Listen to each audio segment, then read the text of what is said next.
খুবই গুরুত্বপূর্ণ একটা ক্লাস। সো যতটুকু যেভাবেই আমরা ক্লাসটা করি আমরা মনোযোগ দিয়ে করব। সো আজকে আমরা প্রথম অংশে একটু থিওরিটিক্যাল ধারণাগুলো নেওয়ার চেষ্টা করব, তারপরে আমরা সফটওয়্যার আবার চলে যাব। তো থিওরিটিক্যাল ধারণাগুলো আমরা নর্মালি এর আগেও আমাদের একটা সেমিনারে কিছু ধারণা আমরা নিয়েছিলাম।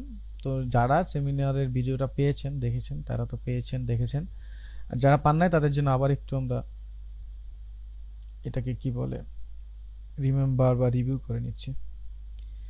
সো দেখেন, মোশন গ্রাফিক্স অলরেডি আমরা মোশন গ্রাফিক্সের দুটো ক্লাস করে ফেলছি, তারপরেও আমি মোশন গ্রাফিক্সের সঙ্গে আরেকটা রিভিউ করে নিচ্ছি, কারণ অনেকেই অনেকভাবে জয়েন করেন না, তারপরেও তাদের জন্য। Motion graphics refer to animated graphic design. They are pieces of animation or digital footage which create the illusion of motion. আমরা মূলত মোশন গ্রাফিক্স আসলে অ্যানিমেটেড গ্রাফিক্স বুঝাচ্ছি। যেমন দেখেন, এইটা টোটাল একটা ডিজাইন। এখানে এই ডিজাইনটা যখন অ্যানিমেটেড হচ্ছে তখন কিন্তু আমরা মোশন গ্রাফিক্স বলছি। বা নড়তেছে, চড়তেছে, বা আমার ডানে বামে মুভ করছে, এই বিষয়টা যখন হচ্ছে তখন আমরা কি বলছি? অ্যানিমেশন, মোশন গ্রাফিক্স বলছি। আর স্থির যদি থাকে, যেমন এইটুকু যদি চিন্তা করেন তাহলে এটা স্থির, তাহলে এই স্থির যেটা আছে সেটাকে বলা হচ্ছে গ্রাফিক, স্টিল গ্রাফিক্স। আর যেটা নড়ছে এটাকে বলা হচ্ছে মোশন।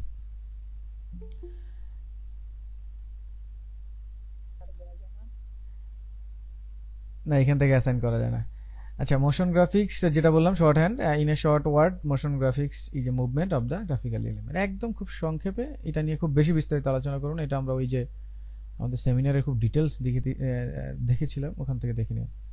তো ঠিক আছে, আমরা হচ্ছে মোশন গ্রাফিক্সের সংজ্ঞা একটু মিনিমাল ভাবে জানলাম, যে অ্যানিমেটেড স্থির গ্রাফিক্সগুলো যখন অ্যানিমেশন হচ্ছে বা নড়ছে চড়ছে তখন আমরা এটাকে মোশন বলছি।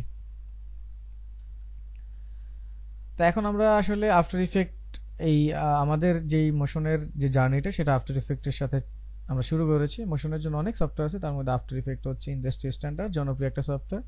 মূলত এটা একটা 2.5D অ্যানিমেশন সফটওয়্যার, যেটা আসলে animation, visual effects, motion picture, compositing এই ধরনের কাজে ব্যবহার করা হয়।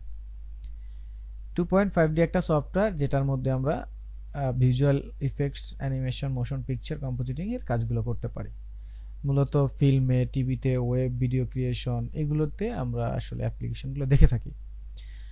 তো এক্স্যাক্টলি আফটার ইফেক্টেই আমরা আসলে শিখছি, সেখানে বেসিক জিনিসগুলো আমরা অলরেডি ধারণা নিয়ে ফেলছি। তো আজকে আরো ডিপলি কিছু থিওরিটিক্যাল বিষয় নেব যেগুলো আমাদের পরবর্তী অ্যানিমেশনে কাজে লাগবে। তো foundation of After Effects. After Effects এ আপনার কাজ করতে হলে মোটামুটি 6টা ফাউন্ডেশনের উপরে ভিত্তি করে বা 6টা স্তম্ভের উপরে ভিত্তি করে আমাদের কাজগুলো করতে হয় এবং সফটওয়্যারটা কভার হয়। ওইটা যেটা বললাম, বেসিক্যালি কিছু জিনিসের উপরে ভিত্তি করে আফটার ইফেক্টে কাজ হয়, সেগুলোকে ফাউন্ডেশন বলা হয়। সো উইদাউট এনি ফার্দার ফানফেয়ার আমরা জানবো, এই যে সেটাই বলা হয়েছে। 6টা ফাউন্ডেশনের মধ্যে নাম্বার 1টা হচ্ছে composition, layers 2, animation 3, effects 4, 3D 5, rendering বা রেন্ডার হচ্ছে 6। তার মানে composition, layer, animation, effects, 3D, render, এই 6টা ফাউন্ডেশন আফটার ইফেক্টে পাওয়া যায়। আর এই 6টা ফাউন্ডেশনের উপরে ভিত্তি করেই আমরা আফটার ইফেক্টে কাজ করি। এখন বলতেছি 2.5D সফটওয়্যার, তাহলে এটা 3D হলো কেমনে? না, বিষয়টা হচ্ছে আমরা ফেক একটা এনভায়রনমেন্ট তৈরি করি। সেই এনভায়রনমেন্ট আপনি যদি নিজে কাজ করেন তাহলে ওটা 2.5D হয়। যখন আপনি ভিউয়ার্স হিসেবে দেখেন তখন আপনার কাছে ওটা মনে হবে 3D। এই ফেক এনভায়রনমেন্টটা তৈরি হয় যেভাবে, সেইটার প্রসেসে আপনি মনে করবেন যে না, এটা তো 3D, কিন্তু যখন আমি কাজ করি ব্যাকএন্ডে তখন এটা না 2D না 3D, 2.5D। ঠিক আছে? তো এই 6টা ফাউন্ডেশনই আমরা মূলত আফটার ইফেক্টে শিখবো। তো তার মধ্যে আমরা অলরেডি কম্পোজিশনের কাজ শিখে ফেলছি, আমরা কম্পোজিশন নিয়ে রোজই কাজ করব। 3 হচ্ছে লেয়ার, লেয়ার নিয়েও আমরা রোজই কাজ করব, লেয়ারও শিখছি। আজকে আমরা বেসিক অ্যানিমেশনের ফার্স্ট স্টেপটা কভার করব। তো দেখেন, আমরা কিন্তু মোটামুটি এই এই ফাউন্ডেশনগুলো ভিত্তি করেই কাজ কিন্তু শুরু করে দিয়েছি। তো আজকে আমরা সেই ধারাবাহিকতায় অ্যানিমেশনটা আর রেন্ডারিং এর কিছু পার্ট আমরা আজকে শিখব। তো এই 6টা ফাউন্ডেশন আপনার মনে রাখবেন: composition, layer, animation, effects, 3D and rendering বা রেন্ডার। এই 6টা ফাউন্ডেশন মনে রাখতে হবে। আজকে আমরা খুবই গুরুত্বপূর্ণ একটা থিওরিটিক্যাল বিষয়ের উপরে আমরা আলোচনা করব। প্রিন্সিপাল অফ অ্যানিমেশন খুবই খুবই গুরুত্বপূর্ণ একটা টপিকস। উইদাউট প্রিন্সিপাল অ্যানিমেশনটাকে কখনোই ডাইনামিক করতে পারবেন না, স্ট্যাটিক থেকে যাবে, মানে অ্যাজ ইউজুয়াল পাওয়ার পয়েন্টে যেভাবে অ্যানিমেশন হয় সেভাবে। Without animation principle animation feel হবে না। সো খুবই সিরিয়াস জিনিস, মনোযোগ দিয়ে দেখতে হবে, অ্যাপ্লাই করতে হবে ডিজাইন। এগুলো আমরা প্রত্যেকটা কাজই আমাদের প্রত্যেকটা ক্লাসে কোনো না কোনোভাবে অ্যাপ্লাই করব।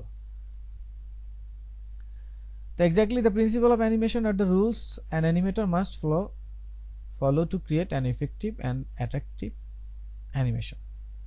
এখানে যেটা বলছে যে খুবই গুরুত্বপূর্ণ বিষয় যে মাস্ট ফলো, একজন অ্যানিমেটরের বা মোশন ডিজাইনারের অবশ্যই must follow to create an effective and attractive animation. সবারই উদ্দেশ্য যে ভালো একটা অ্যানিমেশন তৈরি করব, ভালো একটা কাজ যেন মানুষ বলে। এখন সেই কাজটা ভালো হবে কিভাবে? একটা রুলস আছে, নিয়ম নীতি আছে, সেগুলো মানলে পরে জিনিসটা ভালো হবে। এগুলোকে প্রিন্সিপাল অফ অ্যানিমেশন বলা হচ্ছে। তো মেজরলি 12টা প্রিন্সিপাল থাকে, এটা আমার কথা না, এটা স্বীকৃত, ওয়ার্ল্ড ওয়াইড স্বীকৃত অ্যানিমেশন স্টুডিও থেকে এই 12টা প্রিন্সিপাল। প্রথমটা হচ্ছে স্কোয়াশ। প্রথমটা বলবো না, এটা আপনি প্রথম বা এটা নাম্বারিং নেই, আপনি র্যান্ডমলি ওটাকে পিক করতে পারেন। তো একটা হচ্ছে স্কোয়াশ অ্যান্ড স্ট্রেস, এগুলো নিয়ে আলাদা আলোচনা করব। Anticipation, staging, straight ahead action and pose to pose, follow through and overlapping action, slow in and slow out, arc, secondary action, timing, exaggeration, solid drawing, appeal. তো এই 12টা প্রিন্সিপাল আপনাদেরকে একদম মুখস্থ ঠুটুস্থ করতে হবে। এখন বলতে পারেন স্যার আমরা প্র্যাকটিক্যাল কাজ করতে আসছি, মুখস্থ ঠুটুস্থ করবো কেন?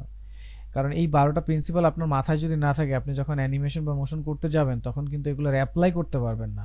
আর এগুলোর অ্যাপ্লাই সব অ্যানিমেশনে যে হবে সবগুলো 12টা, বিষয়টা এরকম না।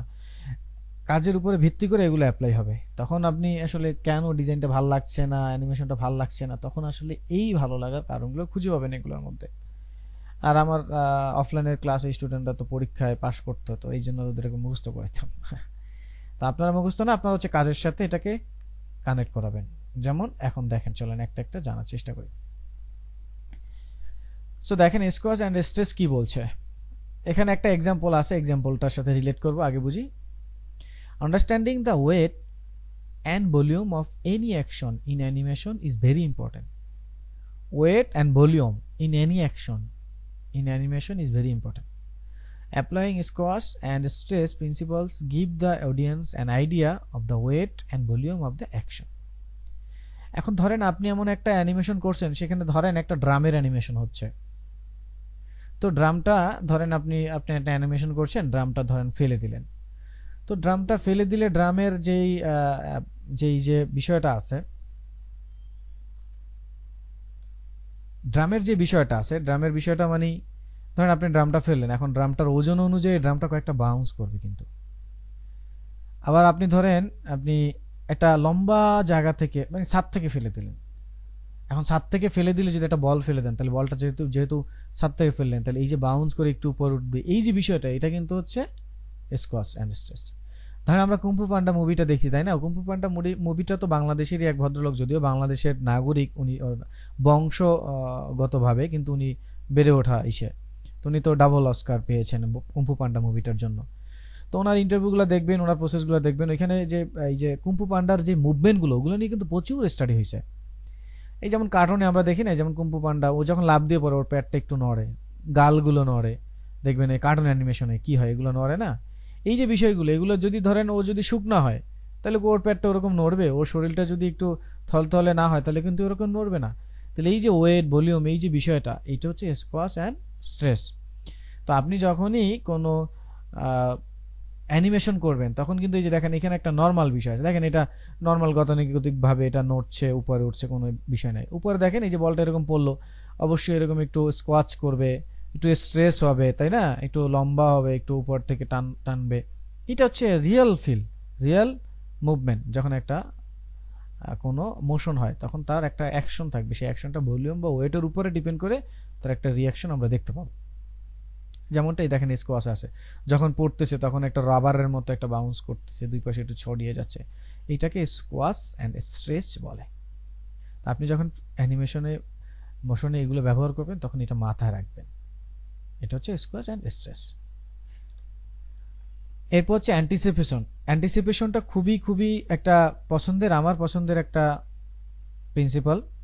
আমাদের যদিও 12টা প্রিন্সিপাল একটা মোশনে একটা ভিডিওতে তো প্রয়োজন হয় না, কিন্তু দেখবেন বেশ কয়েকটা ব্যবহার হবে কমন। তার মধ্যে anticipation, the anticipation principal is correctly applied if bystanders can make an accurate prediction of the action before a movement. This create trust in the mind of the audience about the movement of the action. বিষয়টা হচ্ছে এরকম, দেখেন আপনারা যখন দৌড় দেন, দৌড় দিলে একটু পিছন থেকে মুভমেন্টটা নিয়ে সামনে দৌড় দিতে না। তারপর ধরেন যদি আপনি লাফ দেন, তাহলে লাফ দিলে আমরা কি সোজা দাঁড়ায় আছি এই অবস্থায় লাফ দিই না, লাফ দেওয়ার সময় কিন্তু আমরা একটু হাত পা বাঁকা করি, একটু কুজা হই, তারপরে কিন্তু লাফ দিই। তাহলে এই যে আপনি যে একটা অ্যাকশন নিচ্ছেন, এই অ্যাকশনের একটা প্রেডিকশন মুভমেন্ট আপনি অডিয়েন্সকে বোঝানোর চেষ্টা করছেন, এই চেষ্টাটা হচ্ছে অ্যান্টিসিপেশন। যে আমি এখন দৌড় দিব, তাহলে আপনার মুভমেন্টটা দৌড়ের মতো হবে, এই যে বিষয়টা, এই বিষয়টাই হচ্ছে অ্যান্টিসিপেশন। যে আমার একটু সেই মুভমেন্টটা হবে, যে আমি যেখান থেকে দাঁড়াইছিলাম, যেমন গাড়ি আমরা এই কার্টুনে দেখি না, গাড়ি যখন চলা শুরু করে তখন গাড়িটা ধোয়া হয়, একটু গাড়িটা কুজো দিয়ে যায়, তারপরে ধাপ করে দৌড় দেয়, তাই না? তারপরে যে টম এন্ড জেরি দেখি না, একটু পিছনে ধাপ করে দৌড় দেয়, এই যে বিষয়টা, এটা হচ্ছে অ্যান্টিসিপেশন।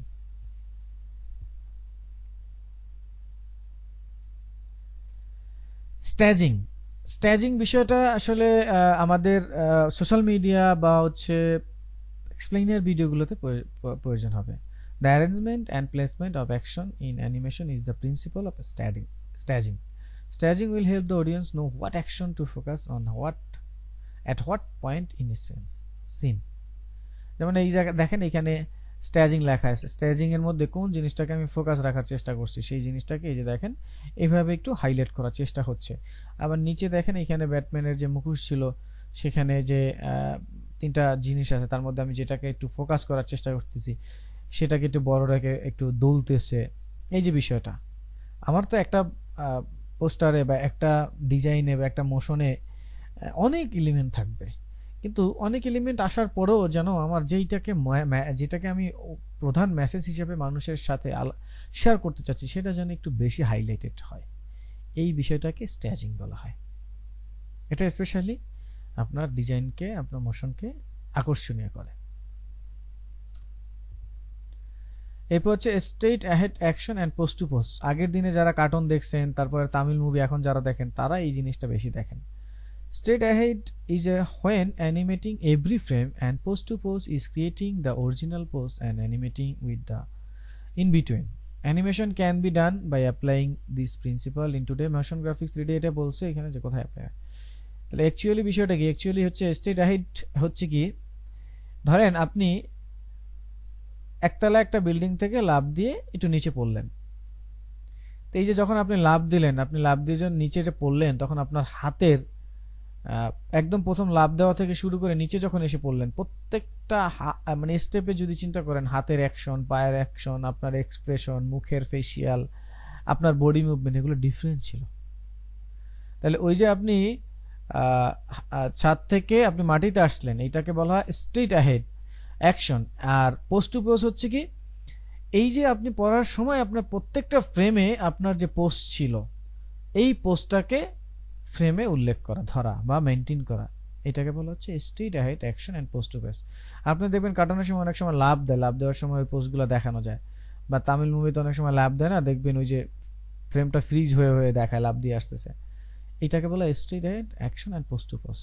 প্রত্যেকটা ফ্রেম দেখাবে। এখানে দেখেন, এখানে একটা এক্সাম্পল দেখা আছে, এই যে যখন এখান থেকে এই যে এই দেখেন এখান থেকে যে লাভ যাচ্ছে, এই যে লাভটা যে যাচ্ছে তার পোজগুলো দেখানো হচ্ছে, সে কোন পোজে যাবে, ওই পোজেই সে যাচ্ছে, মানে মুভ হচ্ছে, হেড সামনে যাচ্ছে, ওই পোজটা মেনটেন করে। যেখানে এখানে একটা রাউন্ডেড রেক্টেঙ্গেল থেকে বৃত্ত হচ্ছে, তাহলে বৃত্তটা যে হচ্ছে হওয়ার সময় যে তার স্টেপগুলো পরিবর্তন করে যে যাচ্ছে সেটা দেখাচ্ছে, এটাকে বলা straight ahead action and pose to pose. এরপর হচ্ছে follow through and overlapping action, এটা আমাদের প্রচন্ড মোশনে কাজে লাগবে। ফলো থ্রো অ্যান্ড ওভারল্যাপিং অ্যাকশনটা হচ্ছে when an object follows the motion of the subject with the object বা with the subject এরকম, it is a follow through principle and when the object settle down overlapping the subject even after the action of the subject is over, it's called overlapping। বিষয়টা হচ্ছে ধরেন আপনি চশমা চোখে দিয়ে আপনি জাম করলেন, তাহলে আপনি চশমাটা কিন্তু আলাদা একটা অবজেক্ট, আপনি একটা সাবজেক্ট, বা চশমাটাও একটা সাবজেক্ট, আপনি একটা সাবজেক্ট, তাহলে ওই চশমাটা আপনাকে কিন্তু ফলো করবে। কিন্তু যখন আপনি মাটিতে লাফ দেবেন চশমাটা কিন্তু তার নিজের কক্ষপথে কিন্তু সে একটা বাউন্স করবে, আপনি তো বাউন্স করবেনই, আপনার সাথে সে বাউন্স করবে, কিন্তু সে কিন্তু একটা বাউন্স করবে বা তার নিজস্ব একটা জিনিস আছে। যেমন ওই যে কার্টুনে আমরা দেখি না, যখন আমরা লাফ দিই তখন আমাদের যে কাপড় থাকে সেই কাপড়গুলো তাদের অ্যাক্সিসে উপরে উঠে লাফ দেয়, চুল যদি মেয়েদের থাকে তারা একটু লাফ দেয় তাদের অ্যাক্সিসে, কিন্তু সে কিন্তু একটা সাবজেক্টকে ফলো করে, কিন্তু সে ওভারল্যাপিং করে তার নিজস্ব অ্যাকশন দিয়ে, এটাকে বলা হয় follow through and overlapping action. যেমনটা এখানে দেখতে পাচ্ছেন, দেখেন এই যে উপরেরটা যদি দেখি, এটা লাফ দিল, লাফ দেওয়ার পরে সে যে একটা বাউন্স করলো সেটা আবার এই যে দেখেন এখানে নর্মাল যেটা আছে, দেখেন এই যে সেলস যেটা আছে এটা একটা দড়ি দিয়ে বাঁধা। এখন নর্মালি বিষয়টা হচ্ছে কি, এটা যে যখন এটা মুভ করে ঘুরে আসলো তখন ও ঘুরে আসলো, কিন্তু ওর তো আসলে নিজস্ব একটা রিয়াকশন থাকবে, সেই রিয়াকশনটা নাই, তো যার কারণে এটা হচ্ছে স্ট্যাটিক লাগছে। কিন্তু এইখানে দেখেন সে ঘুরে আসছে, সেও ঘুরে আসছে, কিন্তু তার আসলে ঘুরে আসবে কিভাবে, সে যে নিজস্ব একটা রিয়াকশন দিবে, এই রিয়াকশনটাই তার উপর ওভারল্যাপ হচ্ছে, আর সে তো ঘুরে আসতেছে তাকেই ফলো করছে, সে বড় হয়ে আসছে তাকেই ফলো করছে। সেই জন্য এটাকে বলা হয় follow through and overlapping action. মানে একটা সাবজেক্ট আর একটা সাবজেক্টকে ফলো করবে, একটা অথবা একটা সাবজেক্ট একটা অবজেক্টকে ফলো করবে, কিন্তু সে নিজস্ব রিয়াকশনও দেখাবে, এটাকে বলা হয় ফলো থ্রু অ্যান্ড ওভারল্যাপিং।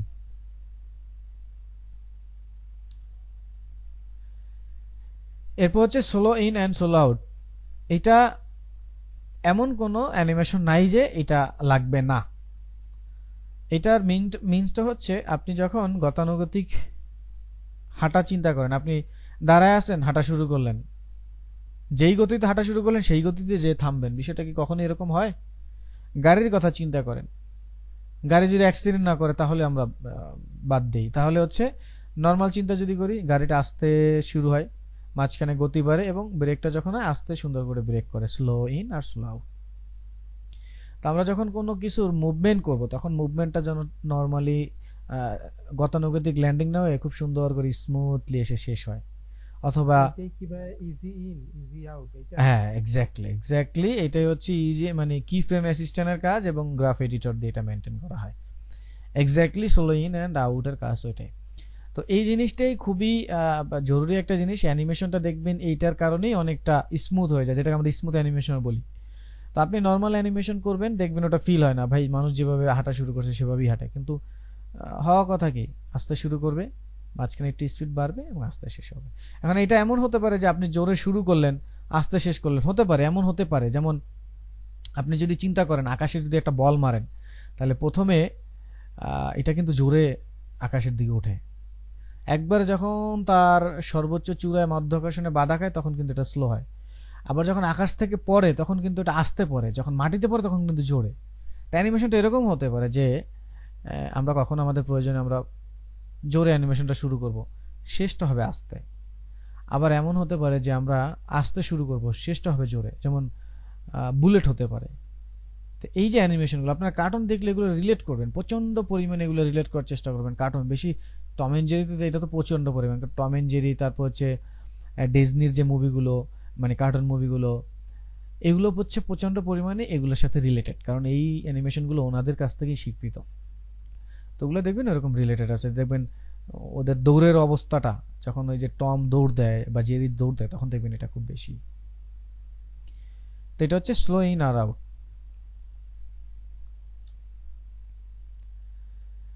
এরপর হচ্ছে আর্ক। আর্কটা হচ্ছে the arc principle is when the action path is follow. এটা হচ্ছে ধরেন আপনি এখানে প্লেনের একটা এক্সাম্পল দিয়ে বলা হয়েছে, বিষয়টা হচ্ছে আমি একটা একটা জিনিসের অ্যানিমেশন করব, সেই জিনিসটা রিয়েল লাইফে আসলে কিভাবে আসলে ফলো হয়। একটা প্লেন, যেমন এই দেখেন, এই প্লেনটার কথাই বলি, প্লেনটা যখন আমি এভাবে ছাড়লাম, প্লেনটা তো আসলে হেলে দুলে বা তার একটা নিজস্ব অ্যাকশন আছে, অ্যাকশন পাথ আছে, সেই পাথটা ফলো করে আনবে। মানে রিয়েল লাইফে কি হবে, কিন্তু আমি তা না করে গতানুগতিক একদম সোজা অ্যানিমেশন সোজা করে দিলাম। তাহলে বিষয়টা মোটেও এরকম না। যেমন ধরেন আপনি একটা জাহাজ এবং পানির ওয়াটার ওয়েভের অ্যানিমেশন করছেন, যে জাহাজটা নদীতে ভাসছে বা সমুদ্রে ভাসতেছে, কিন্তু আপনি কি করলেন, আপনি হচ্ছে জাহাজটাকে সোজা রেখে পানি যেহেতু বুঝাচ্ছেন, তা পানির তো ঢেউ থাকবে স্বাভাবিক, তো পানির ঢেউটা আপনি ঠিক মেনটেন করলেন, কিন্তু জাহাজটা যখন পানিতে চললো তখন পানির ঢেউটাকে তো হচ্ছে ফলো করবে, এরকম দুলবে হালকা হালকা, এটা তো ফলো করতে হবে। যেমন আপনি গাড়ির অ্যানিমেশন করবেন, গাড়িটা তো রাস্তা একদম রোবটের মতো চলবে, এটা একটু হালকা একটু মুভমেন্ট করবে, একটু শেক করবে। হ্যাঁ, তারপর ধরেন আপনি একটা বল মারলেন, আপনি দেখবেন আপনি যখন বলটা মারেন, আমরা নর্মালি যখন ক্রিকেট খেলা দেখি না, বলটা থ্রো করে, আপনারা কিন্তু খেয়াল করবেন হাতটা পিছনে নিয়ে কিন্তু সামনে মারে। এমন না যে হাতটা, আপনারা দেখবেন সোজা, কিন্তু হাতটা সোজা রেখে কিন্তু কখনোই বলটা থ্রো করা যায় না, হাতটা কিন্তু পিছনে আনতে হবে, পিছনে এনে বলটা থ্রো করতে হবে। তো এই যে পিছনে এনে যে বলটা থ্রো করেন, ওই সময়টায় আপনার একটা কিন্তু অ্যাকশন পাথ তৈরি হয়, এটাকে অ্যাকচুয়ালি আর্ক বলা হয়। মানে রিয়েল লাইফ চিন্তা করবেন যে আমি কোনো কিছু করে মোশন করতেছি, এটা রিয়েল লাইফে আসলে কি সে কোনো আর্ক বা কোনো অ্যাকশন পাথ ফলো করবে কিনা, সেটাকে মেনটেন করা হচ্ছে এই আর্ক প্রিন্সিপাল। এভাবে মেনটেন করতে হবে। একটা বল ফেলে দিলেন, বলটা রিয়েল লাইফে ফেললে এটাকে আসলে কত সুন্দর করে নিচে এসে অ্যানিমেশনটা শেষ হয়, এই যে বিষয়টা, এটা হচ্ছে আর্ক।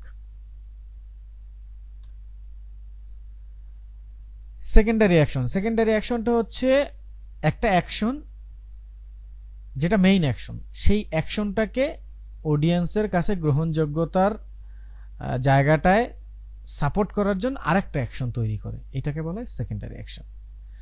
যেমন এই দেখেন, এই যে উপরে যে শেপটা দেখছি, সে এখান থেকে লাফ দিয়ে এখানে যাবে, কিন্তু সে যাওয়ার সময় আরেকটা ডিগবাজি দিল, এই যে যাওয়ার সময় আরেকটা ডিগবাজি দিল, এই যে আরেকটা ডিগবাজি, এটাকে সেকেন্ডারি অ্যাকশন বলে। যেমন দেখেন নর্মাল নর্মাল যে অ্যানিমেশনটা আছে, সেটা হচ্ছে এই যেভাবে দুলতেছে, ধরেন আমি আমি হচ্ছে দেখানোর চেষ্টা করলাম যে যে আপনি কি খুব সকালে ঘুম থেকে উঠতে আপনার সমস্যা হচ্ছে, তো ওই জায়গাটায় আমি একটা হচ্ছে টাইমের এরকম দিয়ে দিলাম। কিন্তু এটা না করে আমি কি করলাম, ওই যখন ঘড়ির অ্যানিমেশনটা করলাম, তখন ওই ঘড়ির অ্যানিমেশনটাকে আমি কি করলাম, ঘড়ির রিয়েলিস্টিক করার জন্য, এই যে দেখেন যখন বললাম যে সকালে বা 12টা সময় হয়ে গেছে এরকম, তো সেটাকে আমি আর একটু ইন্টারেস্টিং করার জন্য এই যে একটু এটাকে কি বলে, ভাইব্রেশন দিয়ে দিলাম। তাহলে এই ভাইব্রেশনটাই হচ্ছে সেকেন্ডারি অ্যানিমেশন। এটাকে বলতে পারেন যে আপনি হাসছেন, তো হাসলে আপনার চোখটা কি হবে, একটু মিটমিট বা অন্য একটা এক্সপ্রেশন আসবে, তো ওই হাসিটাকে আরো হচ্ছে ইন্টারেস্টিং করার জন্য চোখের অ্যানিমেশনটাকে ধরলেন, ওইটা সাপোর্ট দিল। এইটা হচ্ছে সেকেন্ডারি, যদিও এটা আর একটা বিষয় আছে, তারপর এটা হচ্ছে সেকেন্ডারি।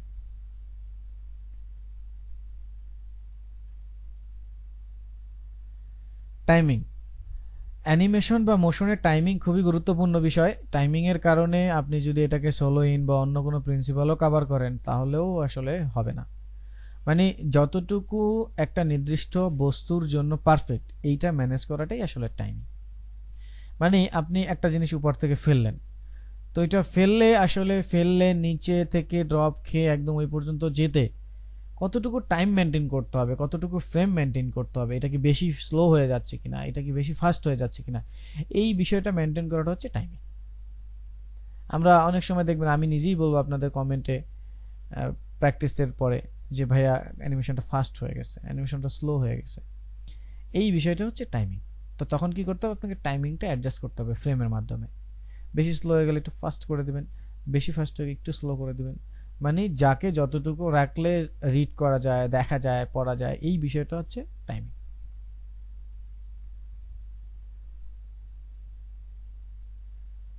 এক্সারেশন বা এক্সাগেরেশনও অনেকে বলে প্রনাউন্সিয়েশন, তো এক্সারেশন। তো এক্সারেশন খুবই মজাদার একটা বিষয়। এক্সাম্পল হিসেবে যদি এরকম দেই, এখানে যেটা বলছে যে বিং টু রিয়েলিস্টিক।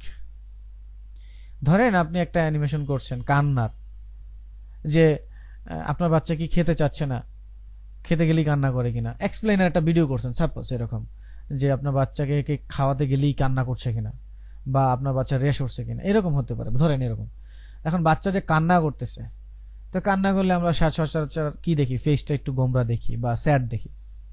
তা এখন এইটাকে মোর রিয়েলিস্টিক করার জন্য বা আরো কানেক্ট করার জন্য আমরা কি করতে পারি, ওই যে চোখ টোক আরো সিরিয়াস করে চোখের দুই পাশ থেকে পানি পড়ছে এরকম একটা অবস্থা, বা হাত দিয়ে চোখ ডলতেছে, এই বিষয়টা যদি আমরা করি তাহলে এটা হচ্ছে মোর দেন রিয়েলিস্টিক হয়। এটা হচ্ছে মানুষকে আকৃষ্ট করতে বাধ্য করে। যদি সে খুব হাসি খুশি থাকে তাহলে এমন হাসি খুশি হবে তার চোখের এক্সপ্রেশন, ভুরুর এক্সপ্রেশন, ফেসিয়াল, এগুলো সব চেঞ্জ হয়ে যাবে। ঠিক আছে? If they are happy they are much happier, if they show sad then show more sadness, এরকম। ঠিক আছে?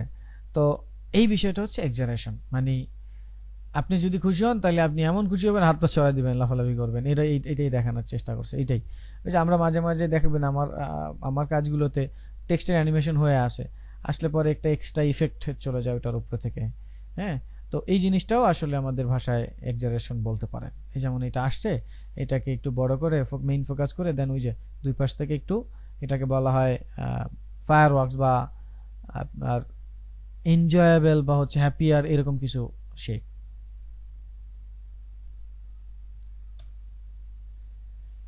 সলিড ড্রয়িং, এইটা আমাদের মোশনের চাইতেও অ্যানিমেশনে বেশি প্রয়োজন হয়। কার্টুন অ্যানিমেশন, ক্যারেক্টার অ্যানিমেশন নিয়ে যারা কাজ করে তাদের খুব বেশি প্রয়োজন হয়। মানে আমরা যখন একটা, আপনাদের আমি স্টোরি বোর্ড সম্পর্কে একটা ধারণা দিব, আমার কাছে সবই টেমপ্লেট আছে। যখন আমরা পুরো প্রজেক্টের কাজে যাব তার আগে আমি স্টোরি বোর্ডের বিষয়ে আপনাদের আলোচনা করাবো একটা ক্লাসে। তো সেই স্টোরি বোর্ড তৈরি করতে গেলে আমাদের যখন হাতে সিনগুলো নিয়ে কাজ করতে হয় তখন আমাদের মাথায় রাখতে হয়, যখন আমি একটা ক্যারেক্টার চিন্তা করি, একটা সিন চিন্তা করি, সেই সিনের ওয়েট, হাইট, ভলিউম এমনভাবে আমার চিন্তা করতে হবে যেটা পার্সপেক্টিভ লুকগুলো যেন চেঞ্জ করা যায় খুব সহজে, এবং সেটা যেন ড্রয়িংয়ের ক্ষেত্রে এমনভাবে ড্রয়িং হয় যেটাকে আমি পরবর্তীতে 2D 3D যে কোনো একটা বিষয়ে আমি এটাকে অ্যাঙ্গেলগুলো চিন্তা করতে পারবো, একদম যেন ফ্ল্যাট নয়। যেমন সরাসরি আমি কি হচ্ছে আমি দেখতেছি ফ্রন্ট পার্টটা, তো সেই ক্ষেত্রে আমি যদি এটার রাইট পার্ট দেখি তাহলে আমি রাইট পার্টটা মোটেও দেখবো না যদি 2D চিন্তা করি। তো সেটাকে যদি আমি 30 ডিগ্রি অ্যাঙ্গেলে আমি পার্সপেক্টিভ মোডে চেঞ্জ করে তাকে আমি ড্রয়িং করার চেষ্টা করি, তাহলে আমি কিন্তু তাকে দাঁড়ানো অবস্থায় দেখতে পাবো। যেহেতু আমি 2D চিন্তা করি তাহলে দেখবেন 2D মানে একটা লাইন, তো যখন আমি ফ্রন্ট পেজে দেখবো তাকে, ফ্রন্ট লুকে, তখন কিন্তু আমি তাকে দেখবো। আমি চিন্তা করতেছি যে তাদের দুইজনের মাঝখানে একটা কথোপকথন হচ্ছে, তারা দুইজনে মুখোমুখি ভাবে কথা বলবে। এখন 2D হলে তো তাহলে আমি একটা লাইনের মতো দেখবো, আমি তার লেফট অথবা রাইট ভিউ, কারণ 2D তে তো একটা ভিউই থাকবে। কিন্তু যখন আমি এটা ড্রয়িং করবো তখন যেন এমন ড্রয়িংটা হয় যেন একটু 30 ডিগ্রি যদি অ্যাঙ্গেল করে নিই তাহলে কিন্তু আমরা তাকে একটু কাট করে আমরা দেখবো বিষয়টা। এইটা হচ্ছে সলিড ড্রয়িং, মানে ড্রয়িং করার ক্ষেত্রে যেন এটা মাথায় রাখা যায়, যেন পরবর্তীতে আমাদের এই 2D 3D যে কোনো অ্যাঙ্গেলে আমরা এটাকে ব্যবহার করতে পারি। এরপর হচ্ছে আপিল। অ্যাপিল, এটা আবার ওই যে মানে বিষয়টা হচ্ছে আনন্দ, মানে এটাকে বলে কি বলে এটাকে, আকর্ষণীয় অ্যাপিল যে বিষয়টা। আপনি ধরেন গতানুগতিক যেই ডিজাইন আছে সেই ডিজাইনের প্রেজেন্টেশনটা না করে একটু ডিফারেন্ট ভাইব দেওয়ার চেষ্টা করছেন। এটা যেমন দেখেন এখানে আমার ফন্টটা এরকম আছে, সো ফন্টটাকে আমি একটু আবেদনময়ী বানানোর জন্য ফন্টটাকে একটু ডিফারেন্ট ভাবে ডিজাইন করার চেষ্টা করছি, বা অ্যানিমেশনটা এরকম ডিফারেন্ট ভাবে করার চেষ্টা করতেছি। এটাই যেমন এই ক্যারেক্টারটা এইভাবে ঘুরিয়ে ঠিক অ্যানিমেশনটাকে আমরা এইভাবে আনলাম। তো দিস ইজ অ্যাপিল, মানে একটু ডিজাইনের আবেদনটা, ডিজাইনের এনভায়রনমেন্টটা একটু ডিফারেন্ট ভাবে প্রেজেন্টেশন করা। তো এই যে 12টা প্রিন্সিপাল, এই 12টা প্রিন্সিপালই হচ্ছে আপনার অ্যানিমেশনটা একটা স্ট্যাটিক অ্যানিমেশনের থেকে ডাইনামিক অ্যানিমেশনে কনভার্ট করার জন্য এনাফ। এখন 12টাই যে আপনি আপনার অ্যানিমেশনে বা মোশনে ব্যবহার করবেন এরকম কোনো কথা না। সেক্টর ওয়াইজ, কাজের ধরন অনুযায়ী, ক্লায়েন্টের রিকোয়ারমেন্ট অনুযায়ী এগুলো ব্যবহার হবে। আর এই 12টা প্রিন্সিপাল মোশনের জন্য না, কিন্তু এটা অ্যানিমেশনের জন্য।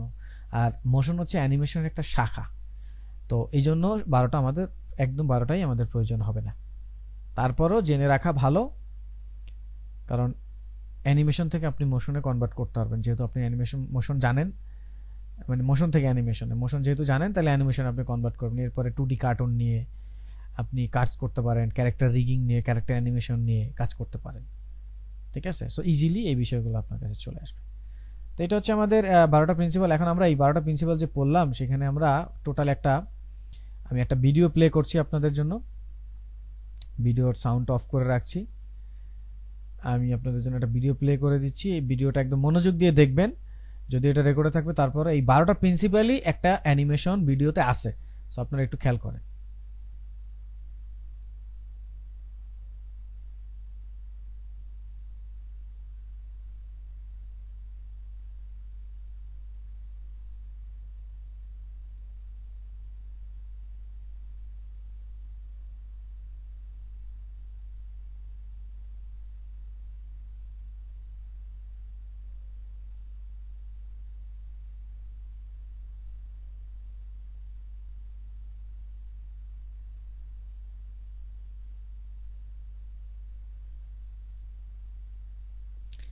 আরেকবার দেখি, তারপর আমরা আরেকটা আলোচনা করব।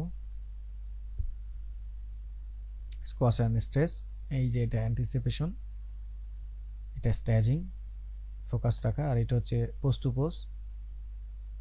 এটা ফলো থ্রো, যে লেসটা ফলো থ্রো করছে, ওভারল্যাপিং হচ্ছে। আর এটা স্লোইং, যে শেষে গিয়ে সুন্দর স্মুথলি। এটা আর্ক অ্যাকশন, এটা হচ্ছে সেকেন্ডারি অ্যাকশন, ওই যে ঝাঁকি দেওয়ার জন্য ভেঙে গেল। এটা হচ্ছে টাইমিং, এটা আস্তে তুললো, এটা ফাস্ট। আর এই যে ব্যথা পাইছে, সো চিল্লে অস্থির অবস্থা। আর এই যে সলিড ড্রয়িং, দেখেন এই যে পড়ে গেল, এটা 2D, আর ওইটা একটু অ্যাঙ্গেলে ছিল। আর এটা হচ্ছে অ্যাপেল বিষয়টাও আর একটু অন্যভাবে, যেটা হচ্ছে যেমন দেখেন হাল্কের কথা এখানে একটা এক্সাম্পল যেহেতু দিছে, যেমন উনি রোগা, তো ওনার ক্যারেক্টারটা যদি রোগা হয় তাহলে ওনার পোস্টারটা বা গেস্টারটা ওইরকম হবে, এই যেটা বাঁকা হয়ে থাকলো, ড্রয়িংটা ওইভাবে, তার আবেদনটাই ওইভাবে হবে। হ্যাঁ, আবার সে হচ্ছে একটু ওই যে হালকের কথা, মোটা তাজা, তো তার বডি পোস্টার গেস্টার ওইরকম ভাবে হবে। ঠিক আছে, তো বিষয়টাই এরকম আর কি। তো এইটা হচ্ছে আমাদের এই যে 12টা প্রিন্সিপাল বললাম, সেই প্রিন্সিপালটা। সো 12টা প্রিন্সিপাল আমরা যদি খুব মনোযোগ দিয়ে বোঝার চেষ্টা করি তাহলে তো বুঝলাম, ধন্যবাদ। আর যদি বোঝার চেষ্টা না করি তাহলে কারো কোনো কোশ্চেন আছে কিনা, সেই কোশ্চেন আমরা এখন নেব। আচ্ছা, আমরা তাহলে সফটওয়্যার চলে আসছি। তো প্রথমে আমরা আজকে ইম্পোর্ট করাটা একটু শিখব। তো ইম্পোর্ট করাটা শিখবো, এই ইম্পোর্ট করাটা কিভাবে কি করে সেই জিনিসটা দেখব। আচ্ছা, যেহেতু আমরা ইম্পোর্ট করার পরে আমাদের তো ফাইলগুলো দিতে হবে। আমরা কাজ করি, শুধু আমরা আমাদের প্রেশার না নিয়ে আমরা বেসিক অ্যানিমেশনটা আজকে ক্লিয়ার করি। আগামীকালকে আমরা ইম্পোর্ট সহ বাইরে থেকে আমি কিছু ফাইল আপনাদেরকে দিয়ে দিব, সেগুলোর উপরে আপনারা অ্যানিমেশন করবেন। সো আমি 4টা ফাইল অলরেডি রেডি করে রাখছি, আপনাদেরকে দিয়ে দেব, ওইগুলো ইম্পোর্ট সহ আমরা দেখব। সো প্রেশার নিব না, আমরা আজকে যেটা করব বেসিক অ্যানিমেশনটা কিভাবে করে প্যারামিটার নিয়ে আলোচনা করব। তো প্রথমে আমি হচ্ছে কম্পোজিশনটা সেট আপ করে নিলাম, 1280x720, 10 সেকেন্ড নিলাম, ওকে করে দিলাম। খুবই গুরুত্বপূর্ণ একটা বিষয়, খেয়াল রাখবেন, মনে রাখবেন এবং দেখবেন মনোযোগ দিয়ে। আমরা এখন বেসিক অ্যানিমেশনে যাচ্ছি, তার মানে আমরা 3 নাম্বার স্টেপে চলে আসছি। আমরা কম্পোজিশন ফাউন্ডেশনের 6টা ধাপের কম্পোজিশন করে ফেলছি, লেয়ারের বিষয়টা জেনে ফেলছি। এখন আমরা বেসিক অ্যানিমেশনে যাচ্ছি। আমি ফুল অ্যানিমেশন বলছি না, অ্যানিমেশনে যাচ্ছি বেসিক। আফটার ইফেক্টে অ্যানিমেশন করার জন্য আপনাকে 5টা প্যারামিটারের হেল্প নিতে হবে। একটা শেপ আগে তৈরি করছি, তারপর 5টা প্যারামিটারের কাজ দেখাচ্ছি। একটা শেপ তৈরি করলাম, সিলেকশন টুল যেটাকে সিলেক্ট করলাম, সেন্টারে নিয়ে গেলাম। তো এটার অ্যাঙ্কর পয়েন্টটা সেন্টারে না থাকলে আমরা জানি কিবোর্ড থেকে ওয়াই প্রেস করলে আমাদের প্যান বিহাইন্ড টুলসটা আসে, সেটা দিয়ে আমরা এটাকে সেন্টারে নিতে পারি, অথবা আমরা এই টুলসের উপরে গিয়ে কন্ট্রোল ধরে ডাবল ক্লিক করলে এটা সেন্টারে চলে আসে অ্যাঙ্কর পয়েন্টটা। সো তাহলে এরকম একটা শেপ তৈরি করলে আমরা শেপের প্রপার্টিসের মধ্যে গেলে আমরা জানি লেয়ারের প্যানেলে আমরা 2টা জিনিস দেখতে পাই। একটা হচ্ছে এইভাবে কন্টেন্ট, এটা কিন্তু শেপ লেয়ারের জন্য, তো কন্টেন্ট, আর একটা হচ্ছে ট্রান্সফর্ম। তো এই ট্রান্সফর্মের মধ্যে এই 5টা প্যারামিটারই আপনাকে অ্যানিমেশন করতে হেল্প করবে। এই 5টা প্যারামিটারই হচ্ছে বেসিক প্যারামিটার, যেগুলো দ্বারা বেসিক অ্যানিমেশনের স্টার্ট শুরু হয়। এবং এগুলোই প্রত্যেকটা জায়গায় আপনার ব্যবহার হবে। এর বাইরে অনেক প্যারামিটার আসবে, সেগুলো একটা মানে এক একটার উপরে ডিপেন্ড করে, বাট এই 5টা সবার জন্য কমন। তো অ্যাঙ্কর হচ্ছে এই যে আমরা এই ভদ্রলোকের যে অ্যাঙ্কর, এইটাকে কন্ট্রোল করার জন্য হচ্ছে অ্যাঙ্কর। এইটার সাধারণত অ্যানিমেশন, মানে এটাকে কন্ট্রোল করা হয়, এইটার অ্যানিমেশন প্রয়োজন, এটাকে কন্ট্রোল করলেই এনাফ। কিন্তু বাকি যে 4টা আছে, পজিশন, স্কেল, রোটেশন, অপোসিটি, এই 4টার ইন্ডিভিজুয়াল এই অ্যানিমেশন হবে। তো এইখানে প্রত্যেকটা প্যারামিটারের প্রথম অক্ষর কিবোর্ড থেকে প্রেস করলে আপনার আলাদা আলাদা এগুলো অন হবে। যেমন এ প্রেস করলাম, এই দেখেন অ্যাঙ্কর চলে আসছে, অ্যাঙ্কর পয়েন্ট।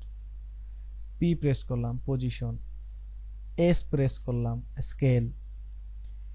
ও আমাদের আর প্রেস করলাম, রোটেশন। কিন্তু এখানে যখন আমরা অপাসিটি বের করতে চাবো তখন ও প্রেস করা যাবে না। অপাসিটির জন্য এখানে টি প্রেস করতে হবে, মানে ট্রান্সপারেন্সি বা ট্রান্সপারেন্ট, টি টি প্রেস করলে অপাসিটি আসবে। বাকি যেগুলো আছে নাম ধরে ডাকলেই হবে। A for anchor, P for position, S for scale, R for rotation, শুধু টি ফর অপাসিটি। আর যদি আপনি এভাবে না চান, না আমি এভাবে চাই না, আমি সব একবারে বের করবো, তাহলে এভাবে বের করবেন। তো শর্টকাট দিয়ে বের করতে পারবেন, শর্টকাট ছাড়াও। এখন আপনার যদি মনে হয় যে না আমি আমি চাচ্ছি যে পজিশনের কাজ করব, সাথে স্কেলেরও কাজ করব, হতে পারে দুইটা কাজ একসাথে। তো আমি পজিশন প্রেস করলাম, আবার স্কেল প্রেস করলাম, চলে গেল, কিন্তু আমি চাচ্ছি দুটো থাকুক একসাথে। তাহলে পজিশনটাকে আগে প্রেস করে যখন আনলেন, তারপরে যদি আবার স্কেলটাকেও আনতে চান, এবার শিফট ধরে এস প্রেস করতে হবে, তাহলে স্কেলটাও চলে আসবে। তার মানে বিষয়টা হচ্ছে একাধিক প্যারামিটারগুলো এখানে শিফট ধরে বের করতে হবে। শিফট ধরে আর, রোটেশন চলে আসবে, শিফট ধরে টি, শিফট ধরে এ, সিঙ্গেল ক্লিক করলে সিঙ্গেল, শিফট ধরে করলে বাকিগুলো বের হয়ে যাবে। তো এইভাবে আপনি প্যারামিটারগুলো বের করতে পারেন। তো মূলত ট্রান্সফর্মের মধ্যে পাবেন, মনে রাখবেন ট্রান্সফর্মটা হচ্ছে টোটাল লেয়ারের জন্য। আবার প্রপার্টিসের মধ্যে ডিফারেন্ট কিছু থাকবে। যেমন দেখেন এই একটা শেপ, এখানে একাধিক শেপ হইতে পারে, আমরা দেখছি শেপের ক্লাসে। ওই শেপের আবার নির্দিষ্ট হইতে পারে, যেমন দুইটা যদি শেপ হয় তাহলে দুইটা শেপের আবার অ্যাঙ্কর, পজিশন, স্কেল এগুলো থাকবে। কিন্তু টোটাল একটা লেয়ারের, ট্রান্সফর্ম একটা। তো আমাদের মূলত এগুলো নিয়েই কাজ করতে হবে, ওগুলো ভিতরের গুলো কিছু না। তো তাহলে আমরা একটা একটা করে এখন দেখছি। তাহলে পজিশন, এখানে যে মান আছে দেখবেন, এখানে মান লেখা যায়, অথবা আপনি মাউস দিয়ে, এই যে এবার দেখেন গত ক্লাসে হয়তো নাও দেখা যেতে পারে, এই যখন আমি মাউস নিলাম দেখেন হাতের ডানে বামে টানার একটা অপশন চলে আসে, এই যে একটা এরর মতো আসে। তখন আমি হাতের ডান দিকে টানলে এটা ডান দিকে যাবে, হাতের বাম দিকে টানলে এটা বাম দিকে যাবে। এখানে মান দিয়ে দিলে এটা ছোট বড় হবে, মান কমাই দিলে ছোট কম হবে। এখানে দুইটা অ্যাক্সিস করেই থাকবে, যেহেতু এটা 2D, এক্স ওয়াই এরকম দুইটা অ্যাক্সিস থাকবে। তো আমরা দেখেন পজিশন হাতের ডান দিকে টান দিচ্ছি, দেখেন এটা নিচের দিকে নামছে, মানে এটা ওয়াই অ্যাক্সিস, এটা এক্স অ্যাক্সিস, দেখেন দুই দিকে যাচ্ছে। এগুলো রাইট ক্লিক করে ডাইমেনশন গুলো ভাঙা যায়, যেমন এই দেখেন এখানে dimension, separate dimension. So dimension ভাঙলে এই দেখেন X Y Z, X Y দুইটা আলাদা হয়ে গেছে। তো আমি এখন যদি একটার কাজ করি, একটা এই যে ওয়াই, তো এটা প্রয়োজন হয় না, আমরা এটাকে একটা ডাইমেনশনে রাখি। তো এটা এক্স, এই যে টান দিচ্ছি ডানে বামে যাচ্ছে, আপনার মুভ হচ্ছে পজিশন। এটা ওয়াই উপরে নিচে। এরপর হচ্ছে স্কেল। তো যদি দুইটা হাইট আর উইথ দুইটাই চাই, তাহলে এই যে বড় ছোট, এই দেখেন বড়, এই ছোট। এখন এখানে দুইটা অ্যাক্সিস আছে, ওয়াই আর এক্স। তো আমরা মানে উইথ আর হাইট, এখানে মূলত উইথ আর হাইট হবে স্কেলের ক্ষেত্রে। তো যেমন আমরা পাখির আমরা আগামী ক্লাসে পাখি অ্যানিমেশন দেখবো। তো পাখি অ্যানিমেশনের ক্ষেত্রে দেখবেন যে পাখির ডানাটা ঝাপটাবে। তো ডানাটা ঝাপটাইলে দেখবেন ডানাটা কিন্তু ছোট বড় হবে না, ডানাটা কিন্তু উপর নিচ হবে। তো তখন আমরা কিন্তু একটা অ্যাক্সিস নিয়ে কাজ করবো, মানে আইদার হাইট নাইদার উইথ। তো তখন এখানে দেখবেন একটা লিঙ্ক আছে, এই যে এখানে দেখবেন একটা স্কেলের এখানে একটা লিঙ্ক আছে, কনস্ট্যান্ট চেইন বা প্রপার্টিস। এটাকে যখন আমি ক্লিক করে উঠিয়ে দিব, তখন আমি যদি একটাই মান পরিবর্তন করি তখন এটা একটাই মান পরিবর্তন হবে। এই দেখেন চ্যাপ্টা হয়ে গেল। তো এইভাবে যদি চিন্তা করি তাহলে এই যেভাবে দেখবেন, এই যেভাবে ডানা ঝাপটাবে। আর যদি এখানে লিঙ্কটাকে ক্লিক করে রাখি তাহলে এটা দুইটা পাশই সেম এরকম হবে। আর অ্যাঙ্করটা ঠিক থাকলে ওই সেন্টার, এখন অ্যাঙ্কর যদি আমার এইখানে না থেকে এইখানে থাকে তাহলে কিন্তু ওই ঝুম ইন আর আউট হবে ওই কর্নার থেকে, যেভাবে এই কর্নার থেকে। এটা কিন্তু মাথায় রাখতে হবে। এরপর হচ্ছে রোটেশন। সো রোটেশন তো এটা বৃত্ত, এটা দেখতে পাবেন না, তারপর একটু ঘুরাই দেখায়। যেমন দেখেন এই যে রোটেশন, এই যে একটু ঘুরতেছে, ওই সিলেকশনটা তো অবশ্যই দেখছেন, এই দেখেন এই সিলেকশনটা এখান থেকে। তো যখন আমরা চাকা ঘুরাবো, যখন আমরা হুইল অথবা যখন আমরা ওই যে ফেয়ার ওয়েল ঘুরাবো, ফেয়ার হুইল, ওগুলাকে এই রোটেশন দিয়ে ঘুরাইতে হবে। বা কোন একটা জিনিস দুলবে এরকম হাতে ডানে বামে, তখন আমরা এই রোটেশন দিয়ে ঘুরাবো। তারপর হচ্ছে অপাসিটি। তো অপাসিটিটা হচ্ছে এই যে শেপটা যেটা নিয়েছি, এটা কালারের ঘনত্ব, আপনি চাইলে এটাকে কম বেশি করতে পারবেন। ফ্যাড ইন আর আউট, এই ধরেন হার্টের ধুপ ধুপ ধুপ ধুপ এরকম একটা অ্যানিমেশন করবেন, বা একটা লাইটিং, এই লাইটিংগুলো এরকম করবে। আরো অনেক কিছু আছে। তো বেসিক প্যারামিটারগুলো এগুলো। এখন আপনি এই 5টা প্যারামিটারকে ঠিক এইভাবে মেনটেন করে কাজ করতে হবে, ঠিক আছে? এইবার আসেন অ্যানিমেশন। তো আমরা এখন অ্যানিমেশনে যাব, ফার্স্ট অ্যানিমেশন। তো ফার্স্ট লাইফের বা জীবনের যারা একদম প্রথম অ্যানিমেশন শুরু করবেন, তাদের প্রথমেই মাথায় রাখতে হবে প্রত্যেকটা প্যারামিটারের পাশে এক একটা স্টপ ওয়াচ আছে। এটা স্টপ ওয়াচের মতো দেখায়, তো এটাকে টাইম ভেরি বলে। তো টাইম ভেরি স্টপ ওয়াচ, আমরা স্টপ ওয়াচই রাখবো, বা টগল অ্যানিমেশনও বলতে পারেন, কিন্তু স্টপ ওয়াচই রাখবেন। এই স্টপ ওয়াচে ক্লিক করে আমরা অ্যানিমেশনটা শুরু করব। মনে রাখতে হবে আফটার ইফেক্টে যে কোনো জিনিসের অ্যানিমেশন সম্ভব যদি তার পাশে স্টপ ওয়াচ থাকে। যার পাশে স্টপ ওয়াচ আছে সেখানে ভ্যালু চেঞ্জ করে রেকর্ড করা যায়।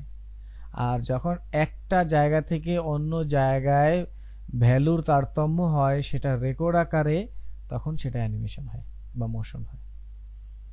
তাহলে আমার মনে রাখতে হবে মোশন যেখান থেকেই আমি শুরু করি না কেন, শুরু করার সময় আমাকে এই স্টপ ওয়াচে ক্লিক করে কাজটা শুরু করতে হবে। তো এটা একবার ক্লিক করলেই কাজটা শুরু করতে পারবেন। পরের বার জাস্ট ভ্যালু চেঞ্জ করবেন, এখান থেকে ভ্যালু চেঞ্জ করবেন, পরের বার আপনি ক্লিক করতে হবে না। এখন এইটা ক্লিক করার আগে আমাদের এক ভদ্রলোকের হেল্প নিতে হবে, যার নাম হচ্ছে সিটিআই। এই যে লম্বা লম্বা একটা কাটা, এটার নাম হচ্ছে সিটিআই, কারেন্ট টাইম ইন্ডিকেটর। এই সিটিআইটা আপনি যেখানে রাখবেন অ্যানিমেশনটা আপনার সেখান থেকেই শুরু হবে। আমি যদি এটাকে 4 সেকেন্ডের সময় নিয়ে যাই তাহলে আমার মোশনটা 4 সেকেন্ড থেকে শুরু। আমি এটাকে 6-7 সেকেন্ডে নিয়ে যাব, এটা আমার 7 সেকেন্ড থেকে মোশন শুরু। তার মানে এই সিটিআইটা আপনি যদি প্রথমে রেখে অ্যানিমেশনটা শুরু করেন তাহলে কিন্তু প্রথম থেকে চলবে। আপনি অনেক সময় বলবেন স্যার আমি তো কাজ করি কিছুই দেখি না। এই না দেখার কারণ হচ্ছে এই যে সিটিআই যে আছে, এই ভদ্র মহাশয় কোথায় আছে আমি সেটা জানি না। তো এই ভদ্র মহাশয়কে রাখতে হবে যেখান থেকে আমি কাজ শুরু করবো সেখানে। তাহলে এবার আমি জিরোতে নিয়ে আসলাম। এখন আমি কাজ শুরু করার জন্য ধরুন স্কেলের কাজ শুরু করব, তাহলে আমি এস এর স্টপ ওয়াচে ক্লিক করলাম। তো স্টপ ওয়াচে ক্লিক করার সাথে সাথে আমার দেখবেন এইখানে একটা কি ফ্রেম, এটাকে বলা হয় কি ফ্রেম। এগুলা কি প্যারামিটার, এই anchor, position, scale, rotation, opacity, এগুলো কি প্যারামিটার, আর এগুলোকে বলা হয় কি ফ্রেম। তো ওই প্যারামিটারে ক্লিক করলে ওই প্যারামিটারের একটি কি ফ্রেম তৈরি হয়। এই কি ফ্রেমটা আপনার ভ্যালুটাকে হোল্ড করে। তাহলে আমি এইখান থেকে অ্যানিমেশনটা শুরু করব। তো ধরুন আমি এইখানে এই বৃত্ত এর মান দেখতে চাচ্ছি 0, তাহলে এই কি ফ্রেমে সে 0 মান হোল্ড করবে। এখন আমি চাচ্ছি 1 সেকেন্ডে সিটিআইটা নিব এবং 1 সেকেন্ড সময় পরে তাকে আমি দেখতে চাই অনেক বড়, তাহলে কত বড়? ধরেন 500, তাহলে সেইভাবে 500 হবে। ধরেন আরেকটু বড় দিয়ে দিই, ধরেন আমি 800 করে দিচ্ছি, 800। তাহলে খেয়াল করেন আমি যদি CT8 নিয়ে প্রথমে যাই, এবার CT8 এর মাউস দিয়ে টেনে টেনে একটু সামনে আগে দেখেন প্রত্যেকটা ফ্রেমে সে ভ্যালু চেঞ্জ করছে আর এখানে ভ্যালু চেঞ্জ হচ্ছে। তাহলে একটা পর্যায়ে সে 0 থেকে শুরু করলো, আস্তে আস্তে আস্তে আস্তে সে 800 হয়ে গেল। তাহলে এখন এইটাকে আমরা প্লে করে যদি দেখতে চাই, তাহলে কিবোর্ড থেকে সবচেয়ে বড় একটা বাটন আছে স্পেস বার, এটা প্রেস করলে হবে, অথবা আমরা এইখানে প্রিভিউ নামে একটা অপশন পাবো, প্রিভিউর এই বাটনটায় ক্লিক করলে হবে। তো এইখানে এটা না থাকলে আমরা উইন্ডো থেকে খুঁজে নিয়ে আসবো, অথবা স্পেস বার। তাহলে ক্লিক করলাম, দেখেন অ্যানিমেশনটা হয়ে গেল। তাহলে কি হলো? অ্যানিমেশনটা ছোট থেকে বড় হলো, ছোট থেকে বড়, ছোট থেকে বড়। এখন আমি চাচ্ছি যে এই ছোট থেকে বড় হওয়া কাজটাই 2 সেকেন্ড পর্যন্ত স্টেবল থাকবে। তাহলে 2 সেকেন্ডে আমি কোনো ভ্যালুই চেঞ্জ করব না। 2 সেকেন্ড মানে 1 সেকেন্ড থেকে 2 সেকেন্ড পর্যন্ত ও যে অবস্থায় বড় আছে সেই অবস্থায় থাকবে। তাহলে এখান থেকে এই পর্যন্ত যে ভ্যালুটা, সেই ভ্যালুটা যেন হোল্ড করে, এই জন্য আরেকটা প্যারামিটার বসাইতে হবে। নাহলে দেখেন খেয়াল করেন এখান থেকে 0 সেকেন্ড থেকে কিন্তু এখানে আসলে অ্যানিমেশনটা একটা ফ্রেম থেকে আরেকটা ফ্রেমে। তাহলে এখানে কি ফ্রেম প্রথমটা যেটা আছে সেটা থেকে অ্যানিমেশন শুরু হলো, শেষ নেক্সট যেটা আছে সেটা শেষ হলো। তাহলে আমি যদি এখান থেকে আবার চাই যে আমি আবার বড় থেকে ছোট হয়ে যাবে, তাহলে আমি যদি এখান থেকে শুরু করি তাহলে কিন্তু নেক্সট প্যারামিটারে সে বড় থেকে ছোট হবে। কিন্তু আমি সেটা চাচ্ছি না, আমি চাচ্ছি যে 2 সেকেন্ড পরে যেন শুরু হয়। 1 সেকেন্ড পর্যন্ত তো আর অ্যানিমেশন শেষ হলো, 2 সেকেন্ড পর্যন্ত যেন হোল্ড করে, তারপর যেন আবার অ্যানিমেশন শুরু হয়। তো এই ক্ষেত্রে আপনাকে যেটা করতে হবে, সেম মানের একটা প্যারামিটার আবার বসাইতে হবে। তাহলে এই জন্য দেখবেন যখন আপনি ক্লিক করবেন প্যারামিটার, তখন দেখবেন এর হাতের বাম দিকে একটা প্যারামিটার বসানোর জন্য একটা অপশন থাকে। তাহলে এই প্যারামিটারে ক্লিক করলে আপনার ভ্যালু চেঞ্জ করার দরকার হবে না, যে ভ্যালু আছে সেই ভ্যালুটা নিয়ে এখানে একটা প্যারামিটার তৈরি হয়ে যাবে। তাহলে আমি এখানে একটা ক্লিক করছি, কারেন্ট টাইমে একটা প্যারামিটার বসাইলাম, সেটার ভ্যালু হবে যা ছিল তাই, এখানে আমি কোনো ভ্যালু চেঞ্জ করব না। তাহলে দেখেন ভ্যালু, তাহলে এখন খেয়াল করলে দেখবেন এই যে 2 সেকেন্ড পর্যন্ত হোল্ড করছে। এইবার আমি 2 সেকেন্ড থেকে 3 সেকেন্ডের মধ্যে আমি বলছি এবার তুমি আবার 800 থেকে 0 হয়ে যাও। তো তাহলে আমি যদি আবার প্রথম থেকে যে সিটি এটা প্রথমেই নিয়ে আমি যদি আবার একটু প্লে করি, তাহলে সে কি হলো? বড় হলো, একটু হোল্ড করলো, আবার ছোট হয়ে গেল। কিন্তু যদি আমি মাঝখানে প্যারামিটারটা না বসাতাম, এই কি ফ্রেমটা যদি অ্যাড না করতাম এই স্কেলের প্যারামিটারের, তাহলে কি হতো? ধরেন আমি কিটাকে ডিলিট করে দিচ্ছি, আবার দুইটাই ডিলিট করে দিলাম, করে আমি 2 সেকেন্ডের সময় এসে এটাকে 800 থেকে 0 করে দিলাম। তাইলে কি করলো? তাইলে এবার আর সে হোল্ড করবে না। তাইলে কি হলো? সে 0 থেকে 800 হলো, আবার 800 থেকে 0 হলো। তাহলে এই যে প্রথমে আসলো, এই আবার চলে গেল, তাহলে সে হোল্ড করলো না। তাহলে আমরা হোল্ড করার জন্য কি করব? তাহলে এটা ফাঁকা, যেটাকে আমরা ফাঁকা বলি, ফাঁকা না, এটা হচ্ছে ওই সেম ভ্যালুর আরেকটা কি ফ্রেম আমরা বসাচ্ছি এখান থেকে। তাহলে এবার এইখান থেকে এই পর্যন্ত যেহেতু সেম ভ্যালু, তাহলে আর কোনো অ্যানিমেশন হচ্ছে না। পরবর্তীতে 0 করে দিলে এটা 0 হয়ে যাবে। তাহলে এখানে এবার লিখে দিলাম মান, প্রথমে আসলো, বড় হলো, একটু হোল্ড করলো, তারপর আবার ছোট হয়ে গেল। So this is the animation বা মোশন প্রসেস। এখন এই যে আমরা বেসিকটা শিখলাম, এটাকে যদি আরেকটু ইন্টারেস্টিং করতে চাই তাহলে কিভাবে করতে পারি? তাহলে প্রথমে 0 হলো, 0 থেকে 1 সেকেন্ডে 100 মানে 800 হলো, অনেক বড় হয়ে গেল। মানে কতটুকু বড়তে, এই যে কতটুকু বড়তে এটা একদম ফুল হয়ে গেল। তাহলে এই যে এই বড় হয়ে গেল। এখন আমি চাচ্ছি এই যে লেয়ারটা আমরা আগের ক্লাসে দেখছিলাম লেয়ার ডুপ্লিকেট করে, এই লেয়ারটা কন্ট্রোল ডি দ্বারা আমরা ডুপ্লিকেট করতে পারি। সো ডুপ্লিকেট করলাম, করে আমি এখানে ফিলের একটা কালার চেঞ্জ করে দিচ্ছি এইরকম। তারপর এই লেয়ারটা আমি একটু সামনে আগিয়ে একটু এরকম সামনে দিয়ে দিলাম, একটু সামনে দিয়ে দিলাম এরকম। ঠিক এইটাকে আবার কন্ট্রোল ডি দিয়ে আমি আরেকটা ডুপ্লিকেট করে সেখানে আমি আরেকটা কালার দিচ্ছি। ঠিক এই লেয়ারটাকে আবার একটু সামনে এগিয়ে দিলাম, মাউস দিয়ে জাস্ট হাতের ডানে, আবার আরেকটাকে কন্ট্রোল ডি দিয়ে ডুপ্লিকেট করলাম, এটাকে আরেকটা কালার দিলাম, সেটাকে আমি একটু আবার ডানে এগিয়ে দিচ্ছি। ঠিক এটাকে কন্ট্রোল ডি দিয়ে আরেকটা ডুপ্লিকেট করলাম, সেটাকে আমি আরেকটা কালার দিলাম, সেটাকে আরেকটু এগিয়ে দিলাম। এইভাবে অনন্তকাল যদি আপনি করতে থাকেন অনন্ত কালার দিয়ে, এভাবে আসলে কালার শেষ হবে না। তো আমি যেটা করলাম সাদা দিয়ে শুরু করলাম, সাদা দিয়ে আবার শেষ করলাম। তো এখন অ্যানিমেশনটা কি হচ্ছে খেয়াল করেন, দেখেন দারুণ একটা ট্রানজিশন হয়ে গেল। আমি স্পেস বার দিয়ে প্লে করছি, আবার স্পেস বার চেপে পজ করছি, সিটিএটা সামনে নিয়ে যাচ্ছি। তো সিটিএটা সামনে নেওয়ার জন্য কিবোর্ডের হোম বাটন প্রেস করলেই হবে, বারবার যেতে হবে না, হোম বাটন প্রেস করলে মাউস দিয়ে টানতে হবে না আর কি।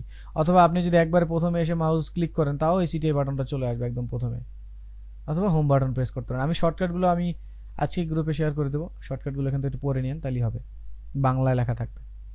তো প্লে করলাম, দেখেন এখন খুব সুন্দরভাবে প্লে হচ্ছে, খুবই সিম্পল হয়। তো এইভাবে আপনারা দারুণ ধরনের অ্যানিমেশন করতে পারেন। তো এটা একটা স্টেপ গেল। এখন ধরেন আমি আরেকটা কম্পোজিশন তৈরি করছি, ওই আরেকটা কম্পোজিশনে একটা কম্পোজিশনে রাখলাম ধরেন এটা, এখন আরেকটা কম্পোজিশনে ধরেন আরেকটা অ্যানিমেশন করছি। ধরেন এবার একটা রেক্টেঙ্গেল শেপ নিলাম, এই ধরেন এভাবে একটা রেক্টেঙ্গেল শেপ তৈরি করে নিলাম, কালার দিয়ে দিলাম ধরুন এরকম টাইপের, ধরুন এইভাবে একটু বড় করে দিলাম এটাকে।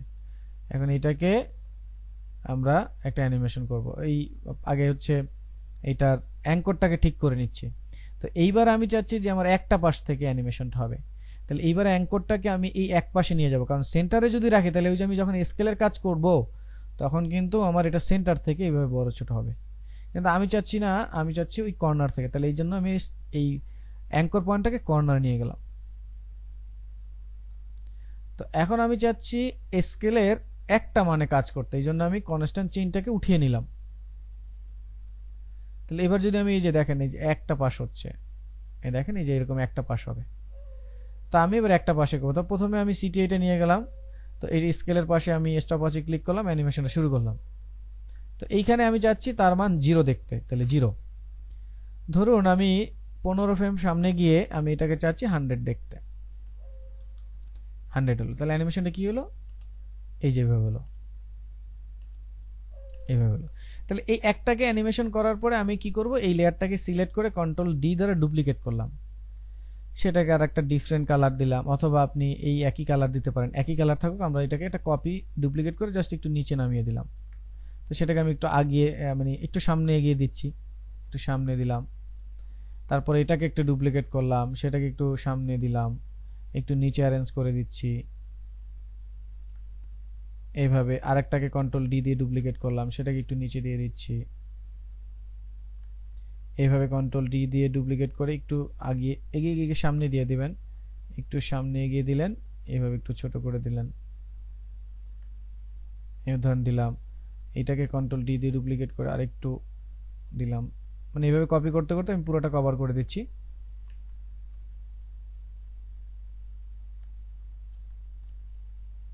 আগে একটু কভার করে দিই কপি করে,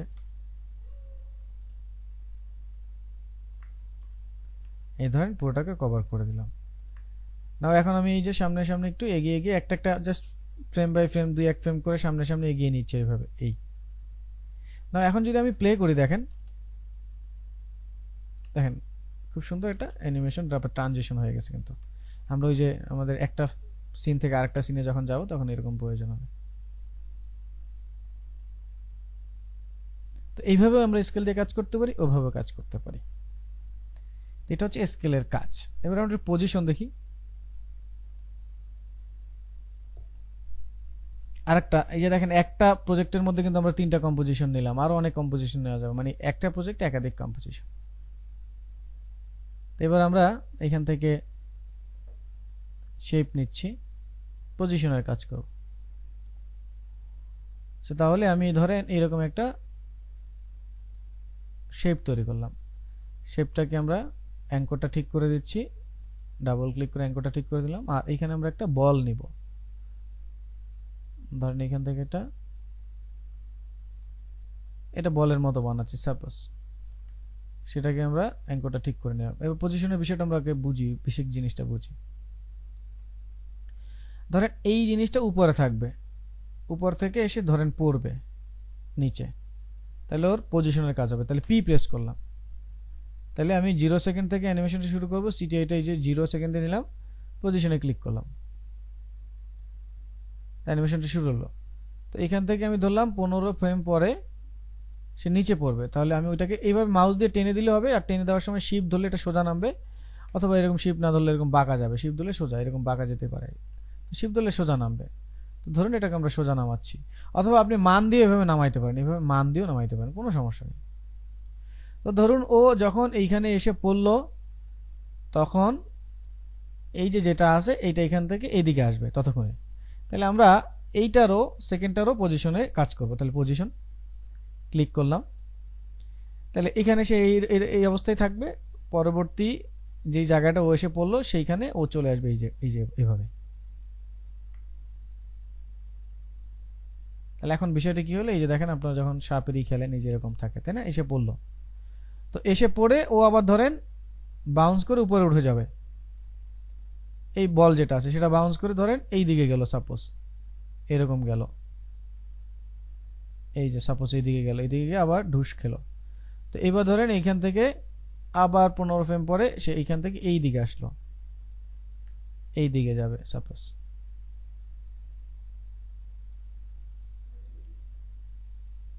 এখন তাহলে এইবার আমরা এই জায়গাটা থেকে তাকে আমরা এই জায়গায় আনবো, এই নিচে যে শেপটা। তাহলে এইটা পজিশন, এখান থেকে এই দিকে নিয়ে আসছি আমি, মাউস দিয়ে টেনে আর আনার সময় শিফট ধরবো।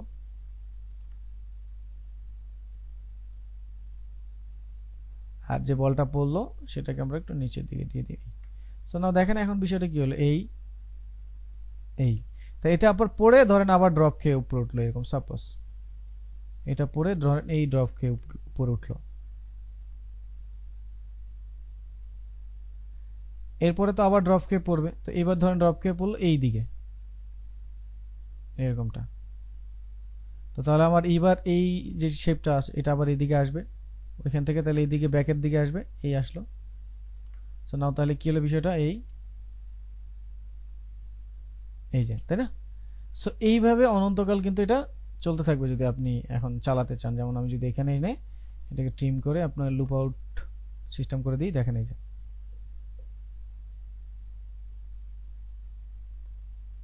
তো এটা হচ্ছে পজিশন। এখন আপনি ডানে বামে উপর নিচে যে কোনো জায়গা থেকে এটাকে আপনি মুভ করিয়ে নিতে পারবেন, ঠিক আছে? এটা হচ্ছে পজিশন।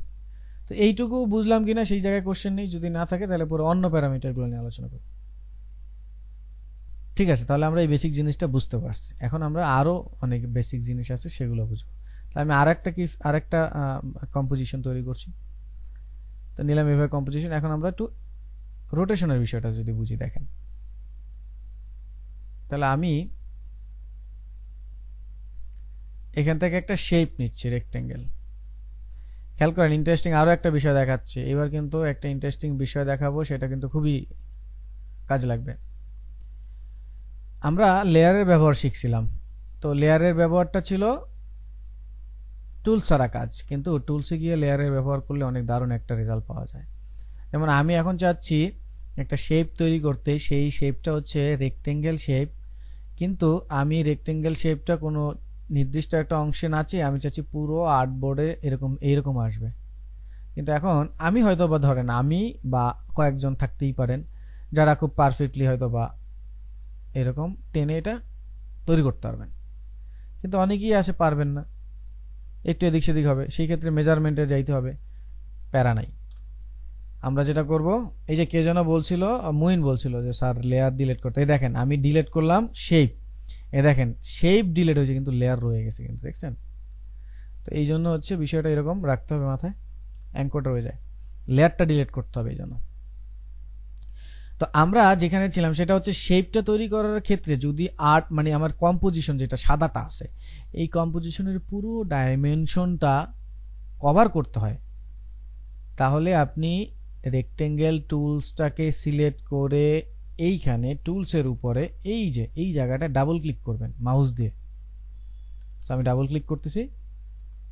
সো দেখেন ডাবল ক্লিক করলে এটা ওর ডাইমেনশন যতটুকু আছে ততটুকু দিয়ে ফিল আপ করে দেয়। এটা শেপ কিন্তু, তো এটা একটা ইন্টারেস্টিং বিষয়। তো আমি একটা শেপ নিলাম। তো এইবার আমরা এটার রোটেশনের কাজ করব, তাহলে আর প্রেস করতেছি। তো এখন আমি রোটেশনটা করতে চাচ্ছি এই কর্নারটা ঠিক রেখে। যদি এই কর্নার ঠিক না রাখি তাহলে এই যেভাবে ঘুরবে, এই যেভাবে এইভাবে রোটেশন। তা আমি এভাবে চাচ্ছি না, হতে পারে এভাবে, ধরেন এভাবেও দেখাচ্ছি। আচ্ছা এটা এটা এটা পরে দেখাবো না, আগে শুধু সিঙ্গেলটা দেখি, তারপর মাল্টিপলগুলো দেখবেন। তো ধরুন আমি এইভাবে রোটেশন চাচ্ছি না, আমি চাচ্ছি এই পয়েন্টে কর্নারটা এনে ঠিক করতে। তাহলে এবার আমি অ্যাঙ্কর টুলসে যাচ্ছি, গিয়ে এই পয়েন্টটাকে এখানে নিয়ে আসতেছি। এখন আমি যদি রোটেশন করি, দেখেন এটা রোটেশন। আচ্ছা অ্যাঙ্কর টানতে হবে, অ্যাঙ্করটাকে এই অ্যাঙ্করটাকে এখানে নিয়ে আসতে হবে। এখন যদি আমি রোটেশন করি, দেখেন এই যে রোটেশনটা কিন্তু এইভাবে হচ্ছে, দেখেন এইভাবে হচ্ছে কিন্তু, ঠিক আছে।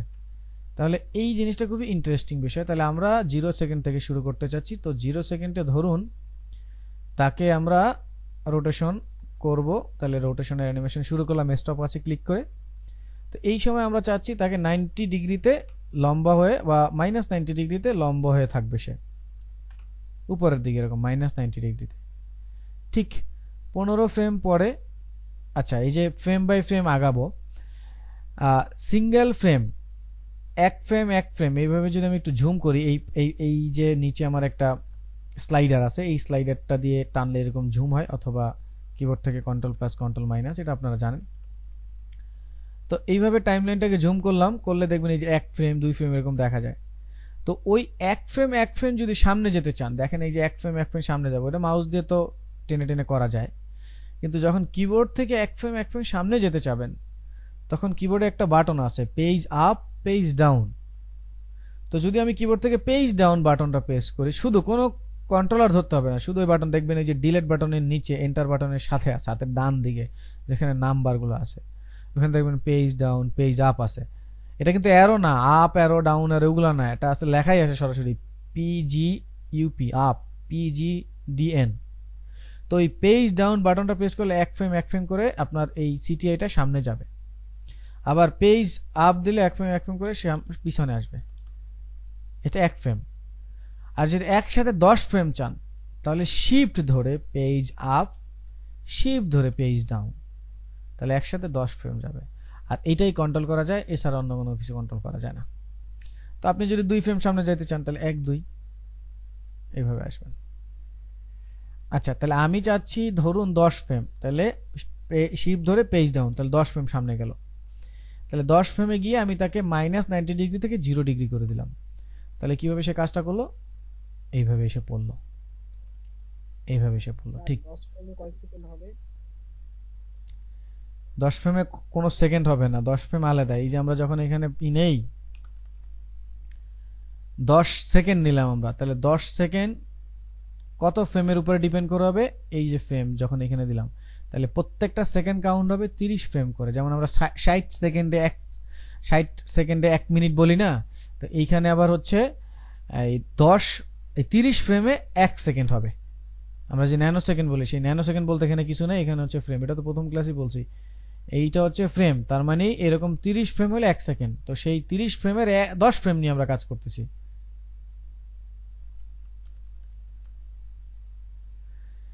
তাহলে 10 ফ্রেম নিলাম আমরা, হ্যাঁ। তাহলে এখন এই 10 ফ্রেম এই যে কাজটা করলাম, এইটাকে আমরা কি করব, কয়েকটা ডুপ্লিকেট করছি। তাহলে কন্ট্রোল-D দিয়ে কয়েকটা করছি, 1 2 3 4 5টা করলাম, এটা সহ 6টা।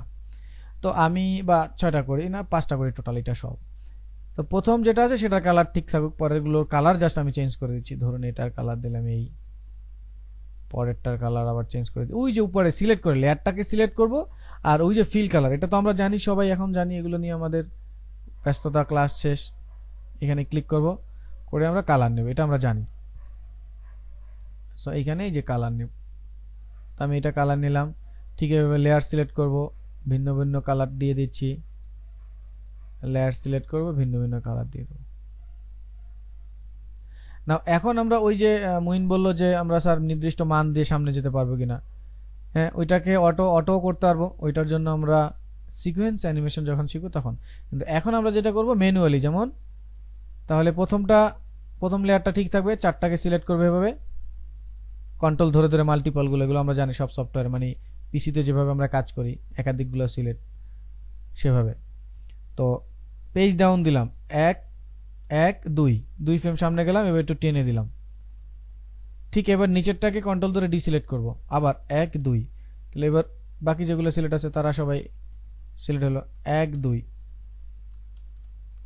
Page down 1 2। তাহলে এভাবে 2 ফ্রেম করে আমরা সামনে যেতে পারবো। ঠিক এটাকে আবার 1 2 এই সামনে নিয়ে যাচ্ছি এটাকে, এই না। এখন যদি আমি একটু প্লে দেই, এই দেখেন কত সুন্দর এটা অ্যানিমেশন হয়ে গেল। আমি যদি এটাকে একটু বড় করে দেই, এখন দেখেন প্লে দিচ্ছি, এই দেখেন এখন একটা অ্যানিমেশন হয়ে গেছে। যদিও ফার্স্ট, আমরা পরবর্তীতে স্লো করতে পারবো, জাস্ট দেখালাম আর কি। আমরা বিভিন্ন সময় এরকম দেখি না, একটা ট্রানজিশন হয় এরকম এসে দাঁড়ায়, এটাই সেই ট্রানজিশনটা। ঠিক আছে, তো এরপর আমরা যদি অপাসিটি দেখার চেষ্টা করি, অপাসিটি ধরেন অপাসিটিটা যদি আমি ইলিপস দিয়ে দেখার চেষ্টা করি, বৃত্ত দিয়ে, অপাসিটিটা বৃত্ত দিয়ে দেখার চেষ্টা করছি। তা আমি এটাকে একটু রেড কালার করে নিচ্ছি, কটকটে লাল যেন চোখে পড়ে, লাল না একটু লালের চেয়ে ডিফারেন্ট লাল। তো অপাসিটি তাও এই জন্য দিতে হবে টি, কারণ অপাসিটির ও দিলে আসবে না, টি দিলে আসবে, ট্রান্সপারেন্ট বা ট্রান্সপারেন্সি। তো প্রথমে ধরেন আমরা চাচ্ছি একে 100% দেখতে, দেখলাম, তারপরে 1 2 3 4 5 ফ্রেম পরে আমরা একে দেখব 0। ঠিক আবার 1 2 3 4 5 ফ্রেম পরে আবার দেখব 100। তাহলে এইভাবে কি হবে, 100 এবং 0, তাহলে এরকম একটা বিপ করবে, এই যে এরকম। তো এটাকে আমরা যদি রিপিট চাই, তাহলে এই প্যারামিটারগুলোকে সিলেক্ট করে, কি ফ্রেমগুলোকে সিলেক্ট করে কন্ট্রোল সি দিয়ে কপি করব। ঠিক 1 2 3 4 5 ফ্রেম পরে আবার পেস্ট করে দিতে পারি। ঠিক আবার কপি, কন্ট্রোল সি দিয়ে কপি, ঠিক শেষের ফ্রেম থেকে 5 ফ্রেম 1 2 3 4 5 এভাবে পেস্ট করে দেব। এটা এক্সপ্রেশন দিয়ে আরো ডিটেল শিখবো, এখন বেসিক ভাবেই শিখছি। এই যে দেখেন এখন এই যে জল জল নিব নিব এরকম একটা ভাব চলে আসছে।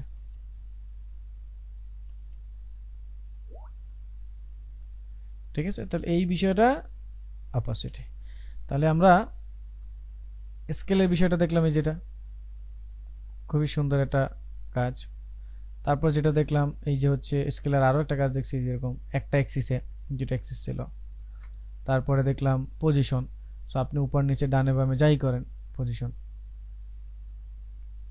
এটাকে আরো ইন্টারেস্টিং করার জন্য আরো কয়েকটা ড্রপ দিতে পারেন, ছোটবেলায় যেভাবে খেলছেন সেভাবে চিন্তা করে। তারপরে আমরা রোটেট দেখলাম, এই যে রোটেট। তারপর দেখলাম হচ্ছে অপাসিটি। ঠিক আছে, তো এই বিষয় যেগুলো আছে এই বিষয়গুলো একদমই বেসিক, এই বেসিকগুলো দিয়ে আমাদের শুরু করতে হবে। তারপর আস্তে আস্তে আমরা আরো ডিটেলস, আরো জটিল, আরো কমপ্লেক্স আরো বিষয় নিয়ে আলোচনা করব।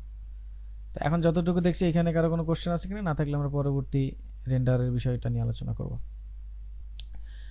আচ্ছা, এখানে বিষয়টা হচ্ছে আমরা যখন অপাসিটির কাজটা করলাম, অপাসিটির কাজটা ছিল এরকম যে ওই আগের মতোই প্যারামিটারে ক্লিক করব, এরপর আমরা নেক্সট, এই ধরেন আমি সিটিআই টেনে 5 ফ্রেম সামনে গেলাম, অথবা কিবোর্ড থেকে পেজ ডাউন দিতে পারেন 5 বার, অথবা এখানে একটা ভ্যালু দেওয়ার অপশন আছে, এই যে দেখেন এখানে যদি আমি 10 দেই, তাহলে আমার শেষেরটা যেহেতু ফ্রেম, পরেরটা সেকেন্ড, পরেরটা মিনিট, পরেরটা আওয়ার, তো শেষেরটা যদি আমি 10 দিই তাহলে এটা 10 ফ্রেমে চলে যাবে আমার সিটিআই। দেখেন এই যে আমি 10 দিলাম এখানে, আমার সিটিআইটা এই যে 10-এ চলে গেছে। দেখেন আমি এখানে যদি জুম করে দেখাই, তাহলে দেখেন 10-এ চলে গেছে, এই যে 10-এ চলে আসছে। তাহলে এভাবে দিতে পারেন। তো আমি যেটা করলাম 5 ফ্রেম, যেমন 1 2 3 4 5 ফ্রেম সামনে গেলাম, তো 5 ফ্রেমে গিয়ে আমি এটাকে 0 করলাম। মানে তাহলে অ্যানিমেশনটা কি হবে, প্রথম ফ্রেমে 100, তার 5 ফ্রেম পরে কি হলো 0, তাহলে এইভাবে 100 থেকে 0-এর দিকে গেল। আবার 1 2 3 4 5 ফ্রেমে গিয়ে আবার কি করলাম 100 করলাম, তাহলে আবার 100 হলো। তাহলে এইভাবে নিববে জ্বলবে, নিববে জ্বলবে, নিববে জ্বলবে, এইভাবে। ঠিক আছে, এইটা হচ্ছে অপোজিট। এখন যে আরেক ভাই বললো যে সেভ করা, তো সেভ করা এটা যেহেতু আমার একটা একটা প্রজেক্ট, তো এই একটা প্রজেক্টের মধ্যে আমি কতগুলো করলাম, আমরা মোটামুটি 5টা কম্পোজিশন করলাম, তো 5টাই সেভ করে ফেলবে একবারে। তো এই জন্যই হচ্ছে কন্ট্রোল এস দিয়ে দিচ্ছে, অথবা ফাইল থেকে আমরা সেই ব্যাজে যাব, সেই ব্যাজ। এটা তো প্রথমেই করা লাগবে, আমি তো এখন আপনাদের বোঝানোর জন্য করলাম। তো এখানে আপনি লিখে দিতে পারেন যে ফ্ল্যাট ট্রানজিশন, এভাবে লিখতে পারেন ফ্ল্যাট ট্রানজিশন প্রজেক্ট লিখে এখান থেকে ফরম্যাট নেবেন আফটার ইফেক্ট প্রজেক্ট দিয়ে সেভ করে দেবেন, বাস সেভ হয়ে গেল। এখন আপনি ওইটা আপনি এই যে ডাউনলোডে আসলে দেখবেন এই যে এটা, এই দেখেন ফ্ল্যাট ট্রানজিশন নামে একটা জিনিস সেভ হয়ে গেছে। এইটা হলো আপনি পরবর্তীতে কাজে লাগাইতে পারবেন। আর এখন আমরা কি করব, এগুলোকে ভিডিও আকারে রেন্ডার দেব। তো খুবই মনোযোগ দিয়ে এই শেষের পার্টটুকু দেখবেন। শেষের পার্টটুকু দেখার জন্য আমরা প্রথমটাকেই রেন্ডার দিচ্ছি। দেখেন আমি টাইমলাইনটা নিয়েছি 10 সেকেন্ড, কিন্তু 10 সেকেন্ড কিন্তু আমার কাজ হয় না। দেখেন আমার টাইমলাইনটা কত বড়, 10 সেকেন্ড। আমার কাজ হয়ে গেছে মোটামুটি 2 সেকেন্ডের মধ্যে আমার অ্যানিমেশন শেষ। তো 2 সেকেন্ডের মধ্যে যেহেতু আমার অ্যানিমেশন শেষ, তাহলে আমি 2 সেকেন্ডই রেন্ডার দিব, মানে ভিডিও আকারে বের করব। আমি কেন হচ্ছে 10 সেকেন্ড ভিডিও আকারে বের করব? তাহলে এই 10 সেকেন্ড থেকে 2 সেকেন্ড রেন্ডার দেওয়ার জন্য আমরা কি করব, টাইম লাইনটাকে ট্রিম করে রেন্ডার দিব। তো এইখানে কর্নার দিকে আসলে দেখবেন একটা ছোট্ট আইকন দেখা যায়, এই যে ছোট্ট আইকন, এই যে এইখানটায় টাইমলাইনে এখানে মাউস নিলে দেখবেন এই যে এরকম একটা অ্যারো আসে, এই অ্যারোটা ধরে টান দিলে এরকম চলে আসে। তো এখন দেখেন আপনাকে ছোট করতে হলে এই অ্যারো ধরে টান দিয়ে কত দূর যাইতে হবে ওই পর্যন্ত। তো এই প্যারাটা আমি নেব না, এই জন্য আমি একটা শর্টকাট ইউজ করব। মানে যেই পর্যন্ত আমি টাইমলাইনটাকে ছোট করব সেইখানে আমি কি করব, সিটিআইটা নিয়ে যাব। তো সেইখানে আমি সিটিআইটা নিয়ে কিবোর্ড থেকে এন, নিউ এর এন প্রেস করলে টাইমলাইনটা অটো ছোট হয়ে যাবে। দেখেন আমি যদি একটু জুম করে আবার দেখাই, এই দেখেন ওই পর্যন্ত ছোট হয়ে গেছে। তাহলে এইভাবে যখন টাইমলাইনটা আমি ছোট করে নিলাম, তাহলে এখন আমি যখন ভিডিও আকারে বের করব তখন ওই এতটুকুর মধ্যেই যা অ্যানিমেশন হয়েছে সেইটুকুই বের হবে, বাকিগুলো আর বের হবে না। তাহলে এইভাবে টাইমলাইনটাকে ছোট করে নেবেন, বড় হলো। এইবার আমরা চলে যাব কম্পোজিশন, ওইখান থেকে চলে আসব রেন্ডারে। তো এখানে দুইটা অপশন আছে, একটা হচ্ছে add to Adobe media Encoder আর একটা হচ্ছে অ্যাড টু রেন্ডার কিউ। তো এইখানে দুইটা প্রসেসই আমরা রেন্ডার দিতে পারবো, তবে মিডিয়া এনকোডারটা দিয়ে রেন্ডার দেওয়া সম্ভব না যদি সফটওয়্যারটা ইনস্টল না থাকে। আমি কিন্তু সবাইকে মিডিয়া এনকোডারের লিঙ্কটাও দিয়ে দিছি, যার যেই ভার্সন সফটওয়্যার ইনস্টল করছেন মিডিয়া এনকোডারটাও সেই ভার্সন ওপেন করবেন বা ইনস্টল করবেন। তো আমরা দুইটা প্রসেসেই রেন্ডার দিব। তো প্রথমে হচ্ছে সফটওয়্যার দিয়ে রেন্ডার, থার্ড পার্টি দিয়ে পরে দেব। সফটওয়্যার দিয়ে রেন্ডার কেন থার্ড পার্টি ব্যবহার করব এটা আপনারা নিজেরাই বুঝে যাবেন যদি সফটওয়্যারের রেন্ডারটা বুঝেন। তাহলে সফটওয়্যারের রেন্ডারটা দেওয়ার জন্য আমরা যাব রেন্ডারে। এইখানে দেখবেন রেন্ডার ক্লিক করলেই, যেমন এই দেখেন আমার কম্পোজিশন ছিল এটা, তো ক্লিক করার সাথে সাথে দেখেন আমার একটা রেন্ডার নামে আরেকটা অপশন চলে আসে, রেন্ডার কিউ। এটার সাথে আসার সাথে সাথে দেখবেন এই যে এরকম best setting, high quality, not yet specified, এরকম render setting, output module, output এরকম লেখা থাকবে, মানে নর্মালি কম্পোজিশনের পাশেই ওপেন হবে। তো এখান থেকে প্রথমে আপনি বেস্ট সেটিং, হাই কোয়ালিটি এই প্রত্যেকটা অপশনে ক্লিক করে সেটিংটা চেঞ্জ করে নেবেন। তো আমি প্রথমে হচ্ছে বেস্ট সেটিংয়ে ক্লিক করলাম। সো বেস্ট সেটিংয়ে ক্লিক করলে এরকম একটা অপশন আসবে, এখান থেকে আমরা নিব বেস্ট, যা আছে বেস্ট। রেজুলেশন ওখানে যা ইচ্ছা তাই থাকবে, এখানে ফুল দিয়ে দেবেন রেন্ডারের সময়। আর ডাইমেনশন আমরা যা দিছি সেটাই তো থাকবে, এর বাইরে নিব না। এখানে শুধু এই তিনটাই চেঞ্জ করব, বাকি যা আছে সব সেম থাকবে, কোনো কিছু চেঞ্জ করতে হবে না। ওকে, এরপরে আউটপুট মডিউলের এখানে হাই কোয়ালিটি লেখা আছে, এখানে ক্লিক করতে হবে। করে এখান থেকে বলতে হবে আপনি ফরম্যাট কি নেবেন আর কোন চ্যানেলে এটা রেন্ডার করবেন। তো ফরম্যাট এখান থেকে আমরা তুলনামূলক যদি ছোট চাই তাহলে কুইক টাইমে নেব, তুলনামূলক ছোট। আমি তিনটা ফরম্যাটই আপনাদের রেন্ডার দিয়ে দেখাবো। ABI, quick time, MP4। তো এইখানে আসলে MP4 এর কোনো অপশন নেই। এইখানে আপনি উইন্ডোজ মিডিয়া প্লেয়ারের জন্য পাবেন, আপনি VLC প্লেয়ারের জন্য পাবেন, আপনি মিডিয়া প্লেয়ারের জন্য পাবেন, এখানে তিনটা আছে, কিন্তু MP3 এর জন্য এখানে আসলে স্পেসিফিক নেই। এই জন্য আমরা থার্ড পার্টি বের করব। তো প্রথমে আমরা AVI নিব, ফরম্যাট অডিও ভিডিও ইন্টারলেভ, AVI নিলাম। এটা নেওয়ার পরে আমরা ভিডিও আউটপুট যেটা আছে এখানে চ্যানেল আছে, RGB চ্যানেল নিব। আমরা যখন ট্রান্সপারেন্সি ভিডিও নিব, যেমন ধরেন আপনি কথা বলতেছেন, আপনার কথা আপনার ফেজের উপরে অনেক ধরনের এলিমেন্ট অ্যানিমেশন হবে, কিন্তু আপনার ফেজের উপরে ব্যাকগ্রাউন্ড ছাড়া অ্যানিমেশন হবে, তখন আপনি রেন্ডার দিবেন alpha RGB plus alpha channel. আর যখন ব্যাকগ্রাউন্ড সহ রেন্ডার দিবেন তখন RGB, আর যখন ব্ল্যাক অ্যান্ড হোয়াইট রেন্ডার দিবেন তখন আলফা। আর কালার এবং ট্রান্সপারেন্ট ব্যাকগ্রাউন্ড ছাড়া, কালার এবং ব্যাকগ্রাউন্ড ছাড়া তখন RGB প্লাস আলফা। তো আমরা এই মুহূর্তে ব্যাকগ্রাউন্ড সহ দেবো, এই জন্য RGB নিলাম, ওকে করে দিলাম। তাহলে আমার ফরম্যাট চুজ করা হইলো, আমার সেটিং চুজ করা হইলো। এখন আমরা আউটপুট কোথায় দেব, মানে আমার কোথায় সেভ দেবো সেটা তো বলতে হবে। তো আমি ডেস্কটপে ধরেন যাচ্ছি, তো ডেস্কটপে গেলাম, ডেস্কটপে বা ডাউনলোডে যাচ্ছি, ডাউনলোডে গেলাম, এখানে নাম দিলাম যে ফার্স্ট রেন্ডার।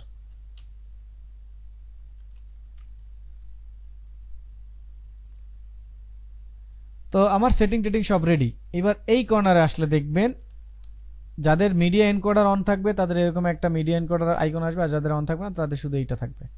তো এখানে রেন্ডার অপশন থাকবে, তো এখানে ক্লিক করতে হবে। তো এখানে ক্লিক করলেই দেখবেন এটা রেন্ডার হওয়া শুরু হয়েছে, এই যে রেন্ডার হওয়া শুরু হয়েছে। তো এরকম একটা সাউন্ড দিবে, সুন্দর একটা সাউন্ড, এই সাউন্ডটা যখন হয়ে যাবে তখন বুঝবেন আপনি রেন্ডার হয়ে গেছে।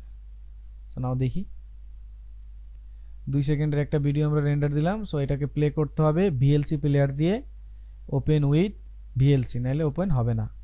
এই যে VLC, উইন্ডোজ প্লেয়ার, এরকম অনেক প্লেয়ার আছে, মিডিয়া প্লেয়ার, তাই না? সো MP4 গুলো মিডিয়া প্লেয়ার হয়, আর বাকিগুলো VLC প্লেয়ার হবে।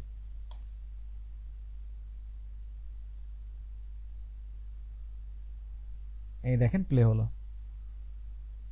দেখছেন প্লে হয়ে গেছে। VLC প্লেয়ারে দিলে কিন্তু, VLC প্লেয়ার ছাড়া দিলে কিন্তু এটা প্লে হবে না, কারণ এটার ফরম্যাট হচ্ছে কি, দেখেন এটার ফরম্যাট দেখাচ্ছি, আমরা এটার প্রপার্টিসে যাচ্ছি। সো নাও দেখেন 2 সেকেন্ডের একটা ভিডিও হয়ে গেছে 160 মেগাবাইট। এটার ফরম্যাট হচ্ছে, ফরম্যাটটা কোথায় গেল, AVI যেটা আমরা দিলাম, .avi ফরম্যাট। তো একটা 2 সেকেন্ডের ভিডিও যদি 160 মেগাবাইট হয়, তাহলে 10 সেকেন্ড 15 সেকেন্ডের হাইবি কাজের একটা ভিডিও তাহলে 1.5-2 GB হয়ে যাবে, তো মাথা নষ্ট অবস্থা। এই জন্য আমরা সেকেন্ড প্রসেস আবার যাচ্ছি, প্রসেস নাম্বার 2। তো একবার তো রেন্ডার হয়ে গেছে, এবার আবার যাব composition, add to render queue, control M। Render হচ্ছে কিন্তু এটা হচ্ছে কিন্তু ভিডিও আকারে বের করা আউটপুট। আমরা যখন অ্যানিমেশন, মোশন, ভিডিও এডিটিং এর কাজ করব তখন ফাইনাল আউটপুটটাকে রেন্ডার বলি। আমরা যখন ডিজাইনে কাজ করতাম তখন JPEG এর সেভ দিতাম না, কাইন্ড অফ ফাইনাল আউটপুট ওইটা। তো ঠিক আগের মতো সবকিছুই আমি করছি, বেস সেটিং এর যা যা আছে তাই হাই কোয়ালিটির। এখানে এসে শুধু এইবার ফরম্যাটটা নিচ্ছি কুইক টাইম, এইবার আর আমি AVI নিচ্ছি না, কুইক টাইম নিচ্ছি, নিয়ে ওকে করে দিচ্ছি। তো দিলাম ডেস্কটপে ডাউনলোডে, এবার আমি লিখে দিচ্ছি সেকেন্ড রেন্ডার, মুভ আসে ফরম্যাট দিয়ে দিলাম, সেভ দিয়ে রেন্ডারে ক্লিক করলাম, ওকে। সো দেখেন এটা রেন্ডার হচ্ছে, একইভাবে রেন্ডার হয়ে গেল। নাও আমি আবার যাচ্ছি। সো এটা দেখেন, এইটা কিন্তু VLC ছাড়া ওপেনই হবে না, এই ওপেন করলাম, ওপেন হবে না, এই যে we can not open encoding. তো এটাতে রাইট ক্লিক করে ওপেন উইথ VLC দিয়েই প্লে করতে হবে।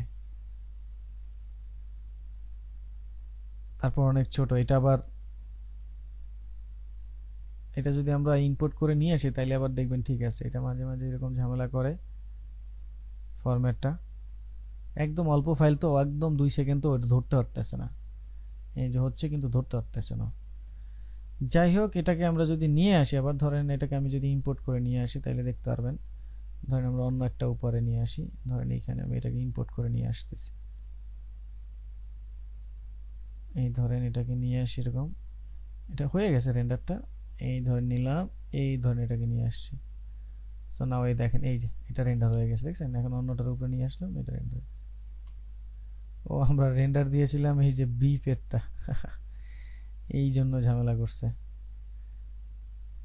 এনে আমরা এটাকে আবার একটু রেন্ডার দিই, তাহলে এই যাচ্ছি এখান থেকে, যা ছিল তাই আমরা জাস্ট নিলাম, এটাকে ধরেন সেকেন্ড রেন্ডার দিয়ে সেভ করে ওকে করে দিচ্ছি। ওই মাঝে মাঝে একদম অল্প সময়ের জন্য এরকম হয় করে, তো আমাদের উদ্দেশ্য হচ্ছে ফাইলের ফরম্যাটটা সাইজটা দেখা। আমার প্লেটটা এরকম করে, আপনাদের হয়তো হবে না, বাসায় গিয়ে দেখবেন। কিন্তু আমরা ফরম্যাটের মেজারমেন্টটা দেখি, সাইজগুলো দেখি, প্রপার্টিসে যাচ্ছি, এই দেখেন এটা 5 এমবি হয়ে গেছে, চলে, এটা কিন্তু চলে, 5 এমবি হয়ে গেছে, ঠিক আছে? তো এটা অনেক কম হলো। তো এটা হলো সেকেন্ড স্টেপ। এবার আমরা থার্ড স্টেপে যাব, থার্ড নাম্বার 3, থার্ড পার্টি। তো থার্ড পার্টির জন্য আমরা যেটার কাজ করব সেটাকে সিলেক্ট করব, করে composition, add to Adobe media encoder. এইবার আমরা third party, add to media encoder, এখানে ক্লিক করব, করলাম। তো সফটওয়্যার কিন্তু ইনস্টল রাখতে হবে, এটা কিন্তু সফটওয়্যার ইনস্টল থাকবে এবং সফটওয়্যারটা লিংক করতেছে, এই যে এখন ডাইনামিক লিংক হচ্ছে, ডাইনামিক লিংক হচ্ছে, এটা এই যে লিংক হলো, এখন ওইটার সাথে এখানে লিংক হওয়ার পরে এখানে চলে আসবে, এটা থার্ড পার্টি দিয়ে এই লিংক হচ্ছে। এখনো সফটওয়্যারটা ওপেন হলো, কেবল এই লিংক হয়ে চলে আসে, দেখেন এই যে এখানে চলে আসছে। তো এইখান থেকে আমরা প্রথমে হচ্ছে যে প্রথমে একটা ফরম্যাট অপশন থাকবে, এখানে 3টা অপশন থাকবে, আমি একটু আরেকটু জুম করে দেখা, এই যে 3টা অপশন থাকবে। তো প্রথমে আমরা এখানে ক্লিক করব, তো এখানে ক্লিক করব, এই যে ডাইনামিক লিংক হচ্ছে আরো ক্লিয়ারলি, সো এই হয়ে গেল। এখন এখান থেকে আমরা ফরম্যাট নেব, একদম উপরে দেখবেন ফরম্যাট আছে, সো এখানে দেখবেন এই কুইক টাইম আরো অনেক ফরম্যাট আছে। তো এইখান থেকে আর আমরা অন্য কোনো ফরম্যাট নেব না, আমরা নিব H.264, এখানে H.264 ব্লু রে আছে আর H.264 আছে, শুধু H.264টা নিব, এইটাই হচ্ছে MP4 এর কোডেক ফরম্যাট, এখান থেকে এটা নিব। দেন এখানে আউটপুট নেম আছে, এই নেমের এখানে যে লেখাটা আছে লেখাটার উপরে ক্লিক করব। তো এই লেখাটার উপরে ক্লিক করলে আমরা কোথায় এটাকে সেভ দেব সেই অপশন আসবে। তো এইবার আমি সেভ দিয়ে দিচ্ছি থার্ড রেন্ডার, থার্ড রেন্ডার দিয়ে সেভ দিলাম, এবার ওকে। তো তাহলে আমার আর বেশি কিছু চেঞ্জ করতে হবে না, ম্যাচ বিট রেট ম্যাচ সোর্সই থাকবে, আর লোকেশন তো দিয়েই আসছি আমরা। এবার এইখানে একটা গ্রিন কালারের একটা আইকন আছে, ওই গ্রিন কালারের আইকনে ক্লিক করতে হবে, করলে এই যে এটা রেন্ডার শেষ, দেখেন এটা কিন্তু খুব ফাস্ট হয়েছে ওইটার চাইতে। তো এইবার আমরা চলে যাই, দেখি এটার আগে সাইজটা দেখি কি অবস্থা। দেখেন এটা মাত্র 592 কিলোবাইট হয়েছে, তার মানে বুঝতেই পারছেন থার্ড পার্টি রেন্ডার দিলে কত ইজি হবে। এখন আমি যদি এটা প্লে করি, সো নাও সি, দেখেন এই যে খুব সুন্দর, এটা লুপ আকারে চালাচ্ছি, দেখেন এই যে এই দেখেন প্লে হচ্ছে। আর এইটারই এখন আপনি যে কোনো ভিডিওর উপরে ব্যবহার করতে পারবেন এইভাবে থার্ড পার্টি দিয়ে, দেখেন এই যে। তো এইভাবে থার্ড পার্টি দিয়ে সবাই রেন্ডার করার চেষ্টা করবেন। আমি পার্সোনালি 3টা স্টেপই আপনাদেরকে দেখাইছি, 3টা ফরম্যাটে নিয়ে এইভাবে করতে পারেন। সাইজের একটা ভেরিয়েশন আছে, একটা 165 কিলোবাইটের উপর মেগাবাইটের উপরে হয়ে গেছে, আর একটা মাত্র 500 কিলোবাইট, তাই না? তো এইভাবে করে আপনারা বাসায় আপনাদের ফার্স্ট অ্যানিমেশনটা ক্লিয়ার করবেন। তাহলে আমি আর একবার রিভিউ দিয়ে দিচ্ছি ক্লাসের বিষয়টা। আমরা 5টা কি ফ্রেম দেখলাম, একটা হচ্ছে অ্যাঙ্কর, একটা হচ্ছে পজিশন, একটা স্কেল, একটা রোটেশন, একটা অপাসিটি। তো শুধু অপাসিটির জন্য টি প্রেস করতে হয়। তাহলে অ্যানিমেশন শুরু যেখান থেকে হবে সেখানে সিটিআইটা নেবেন, সেখানে সিটিআইটা নিয়ে স্টপ ওয়াচে ক্লিক করতে হবে, তাহলে অ্যানিমেশনটা শুরু হবে। এরপরে অ্যানিমেশনটা কতটুকু সময় ধরে চালাবেন, ধরুন এখান থেকে অ্যানিমেশনটা শুরু হলো, কতটুকু সময় পর্যন্ত চলবে সেখানে সিটিআইটা নিতে হবে, দেন ভ্যালু চেঞ্জ করতে হবে। ভ্যালু চেঞ্জ করলেই মানটা রেকর্ড হইলো, এই ভ্যালুটা রেকর্ড হওয়ার কারণেই ওই সময়টায় যখন টাইমলাইনে সিটিআইটা পাস করে তখনই অ্যানিমেশন হয়, এটাই ঠিক আছে। তারপর হচ্ছে রেন্ডার দেওয়ার প্রসেসগুলোতে দেখলাম। তো এইভাবে আপনাদের বাসায় গিয়ে এরকম আমি যেই কাজগুলো করছি বাসায় এগুলো প্র্যাকটিস করবেন, করে এরকম ভিডিও আকারে বের করবেন। ভিডিও আকারে বের করে কোথায় গিয়ে আপলোড করবেন? ফেসবুকে। কিভাবে দেখেন,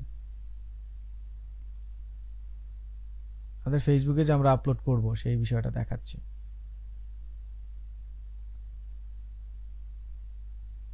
আমাদের অল্পশিখি.com এর যে গ্রুপটা আছে, এই যে গ্রুপটা, এইখানে আপনি ক্লিক করবেন। ক্লিক করে আপনি লিখবেন নেম, এইভাবে জেসন, আপনার নেম লিখবেন, your name.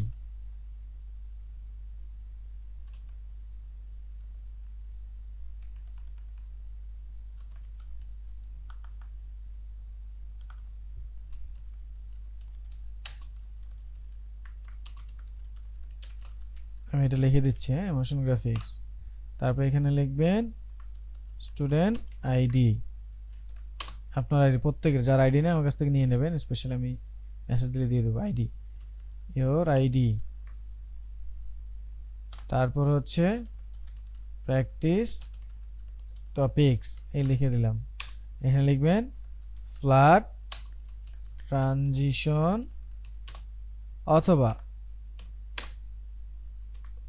First my first animation, এই একটা টপিকস বলে দেব।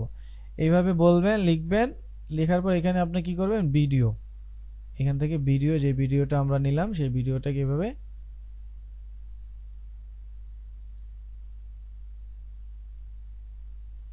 এই যে এখান থেকে এই ভিডিওটা, এই তো একাধিক হলে একাধিক ভিডিও, সিঙ্গেল হলে সিঙ্গেল ভিডিও, এই ভিডিওটা এইভাবে লিখে এইভাবে কাজ করে আপনি কি করবেন? আপলোড করে দেবেন। বাস, আপনার হোমওয়ার্ক কাউন্ট হচ্ছে এবং আপনার প্র্যাকটিস হয়ে গেল।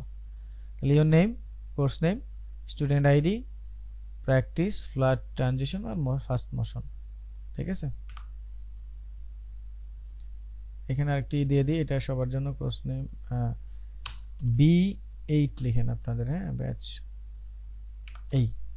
তাহলে এভাবে কপি করে আমি এই লেখাটুকু আপনাদেরকে দিয়ে দিচ্ছি, পুরো লেখাটুকু দিয়ে দিচ্ছি। আপনারা জাস্ট নিজেদের জিনিসগুলো বসিয়ে নেবেন। আচ্ছা, এটা আমি কপি করে দিয়ে দিচ্ছি, এখানে দিয়ে দিচ্ছি, এই দিয়ে দিলাম। হ্যাঁ, এইভাবে প্রতিদিন মেনটেন করবেন, একবার কপি করে রেখে বাকিটা বসাই দিবেন, এভাবে দিয়ে পোস্ট করে দেবেন, বাস শেষ। কোথায় পোস্ট করবেন সেই লিঙ্কটাও দিয়ে দিচ্ছি আবার। অল্পশিখি.com এর গ্রুপ, দেখেন এর আগে ঝামেলা হয়েছে, এই একটা হচ্ছে গ্রুপ আর একটা হচ্ছে কিন্তু ফেসবুক পেজ। তো গ্রুপের লিঙ্ক গ্রুপ, ফেসবুকের পেজের লিঙ্ক পেজ, আলাদা আলাদা আছে কিন্তু। সো আমি গ্রুপের লিঙ্কটা দিয়ে দিলাম, আবার গ্রুপে দিয়ে দিব। গ্রুপে মানে আপলোড করবেন, পেজে না। পেজে আসলে অনেকে ট্যাগ করে, পেজে না, গ্রুপে।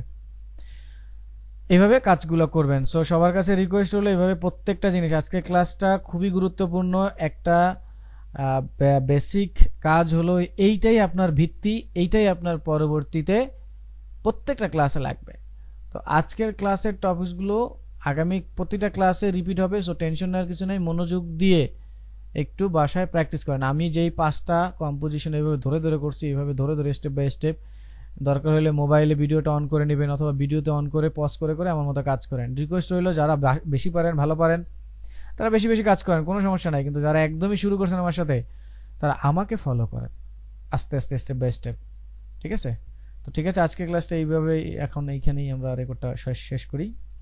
কারো কোনো কোশ্চেন থাকলে সেটা আমরা অফলাইনে নিচ্ছি রেকর্ড।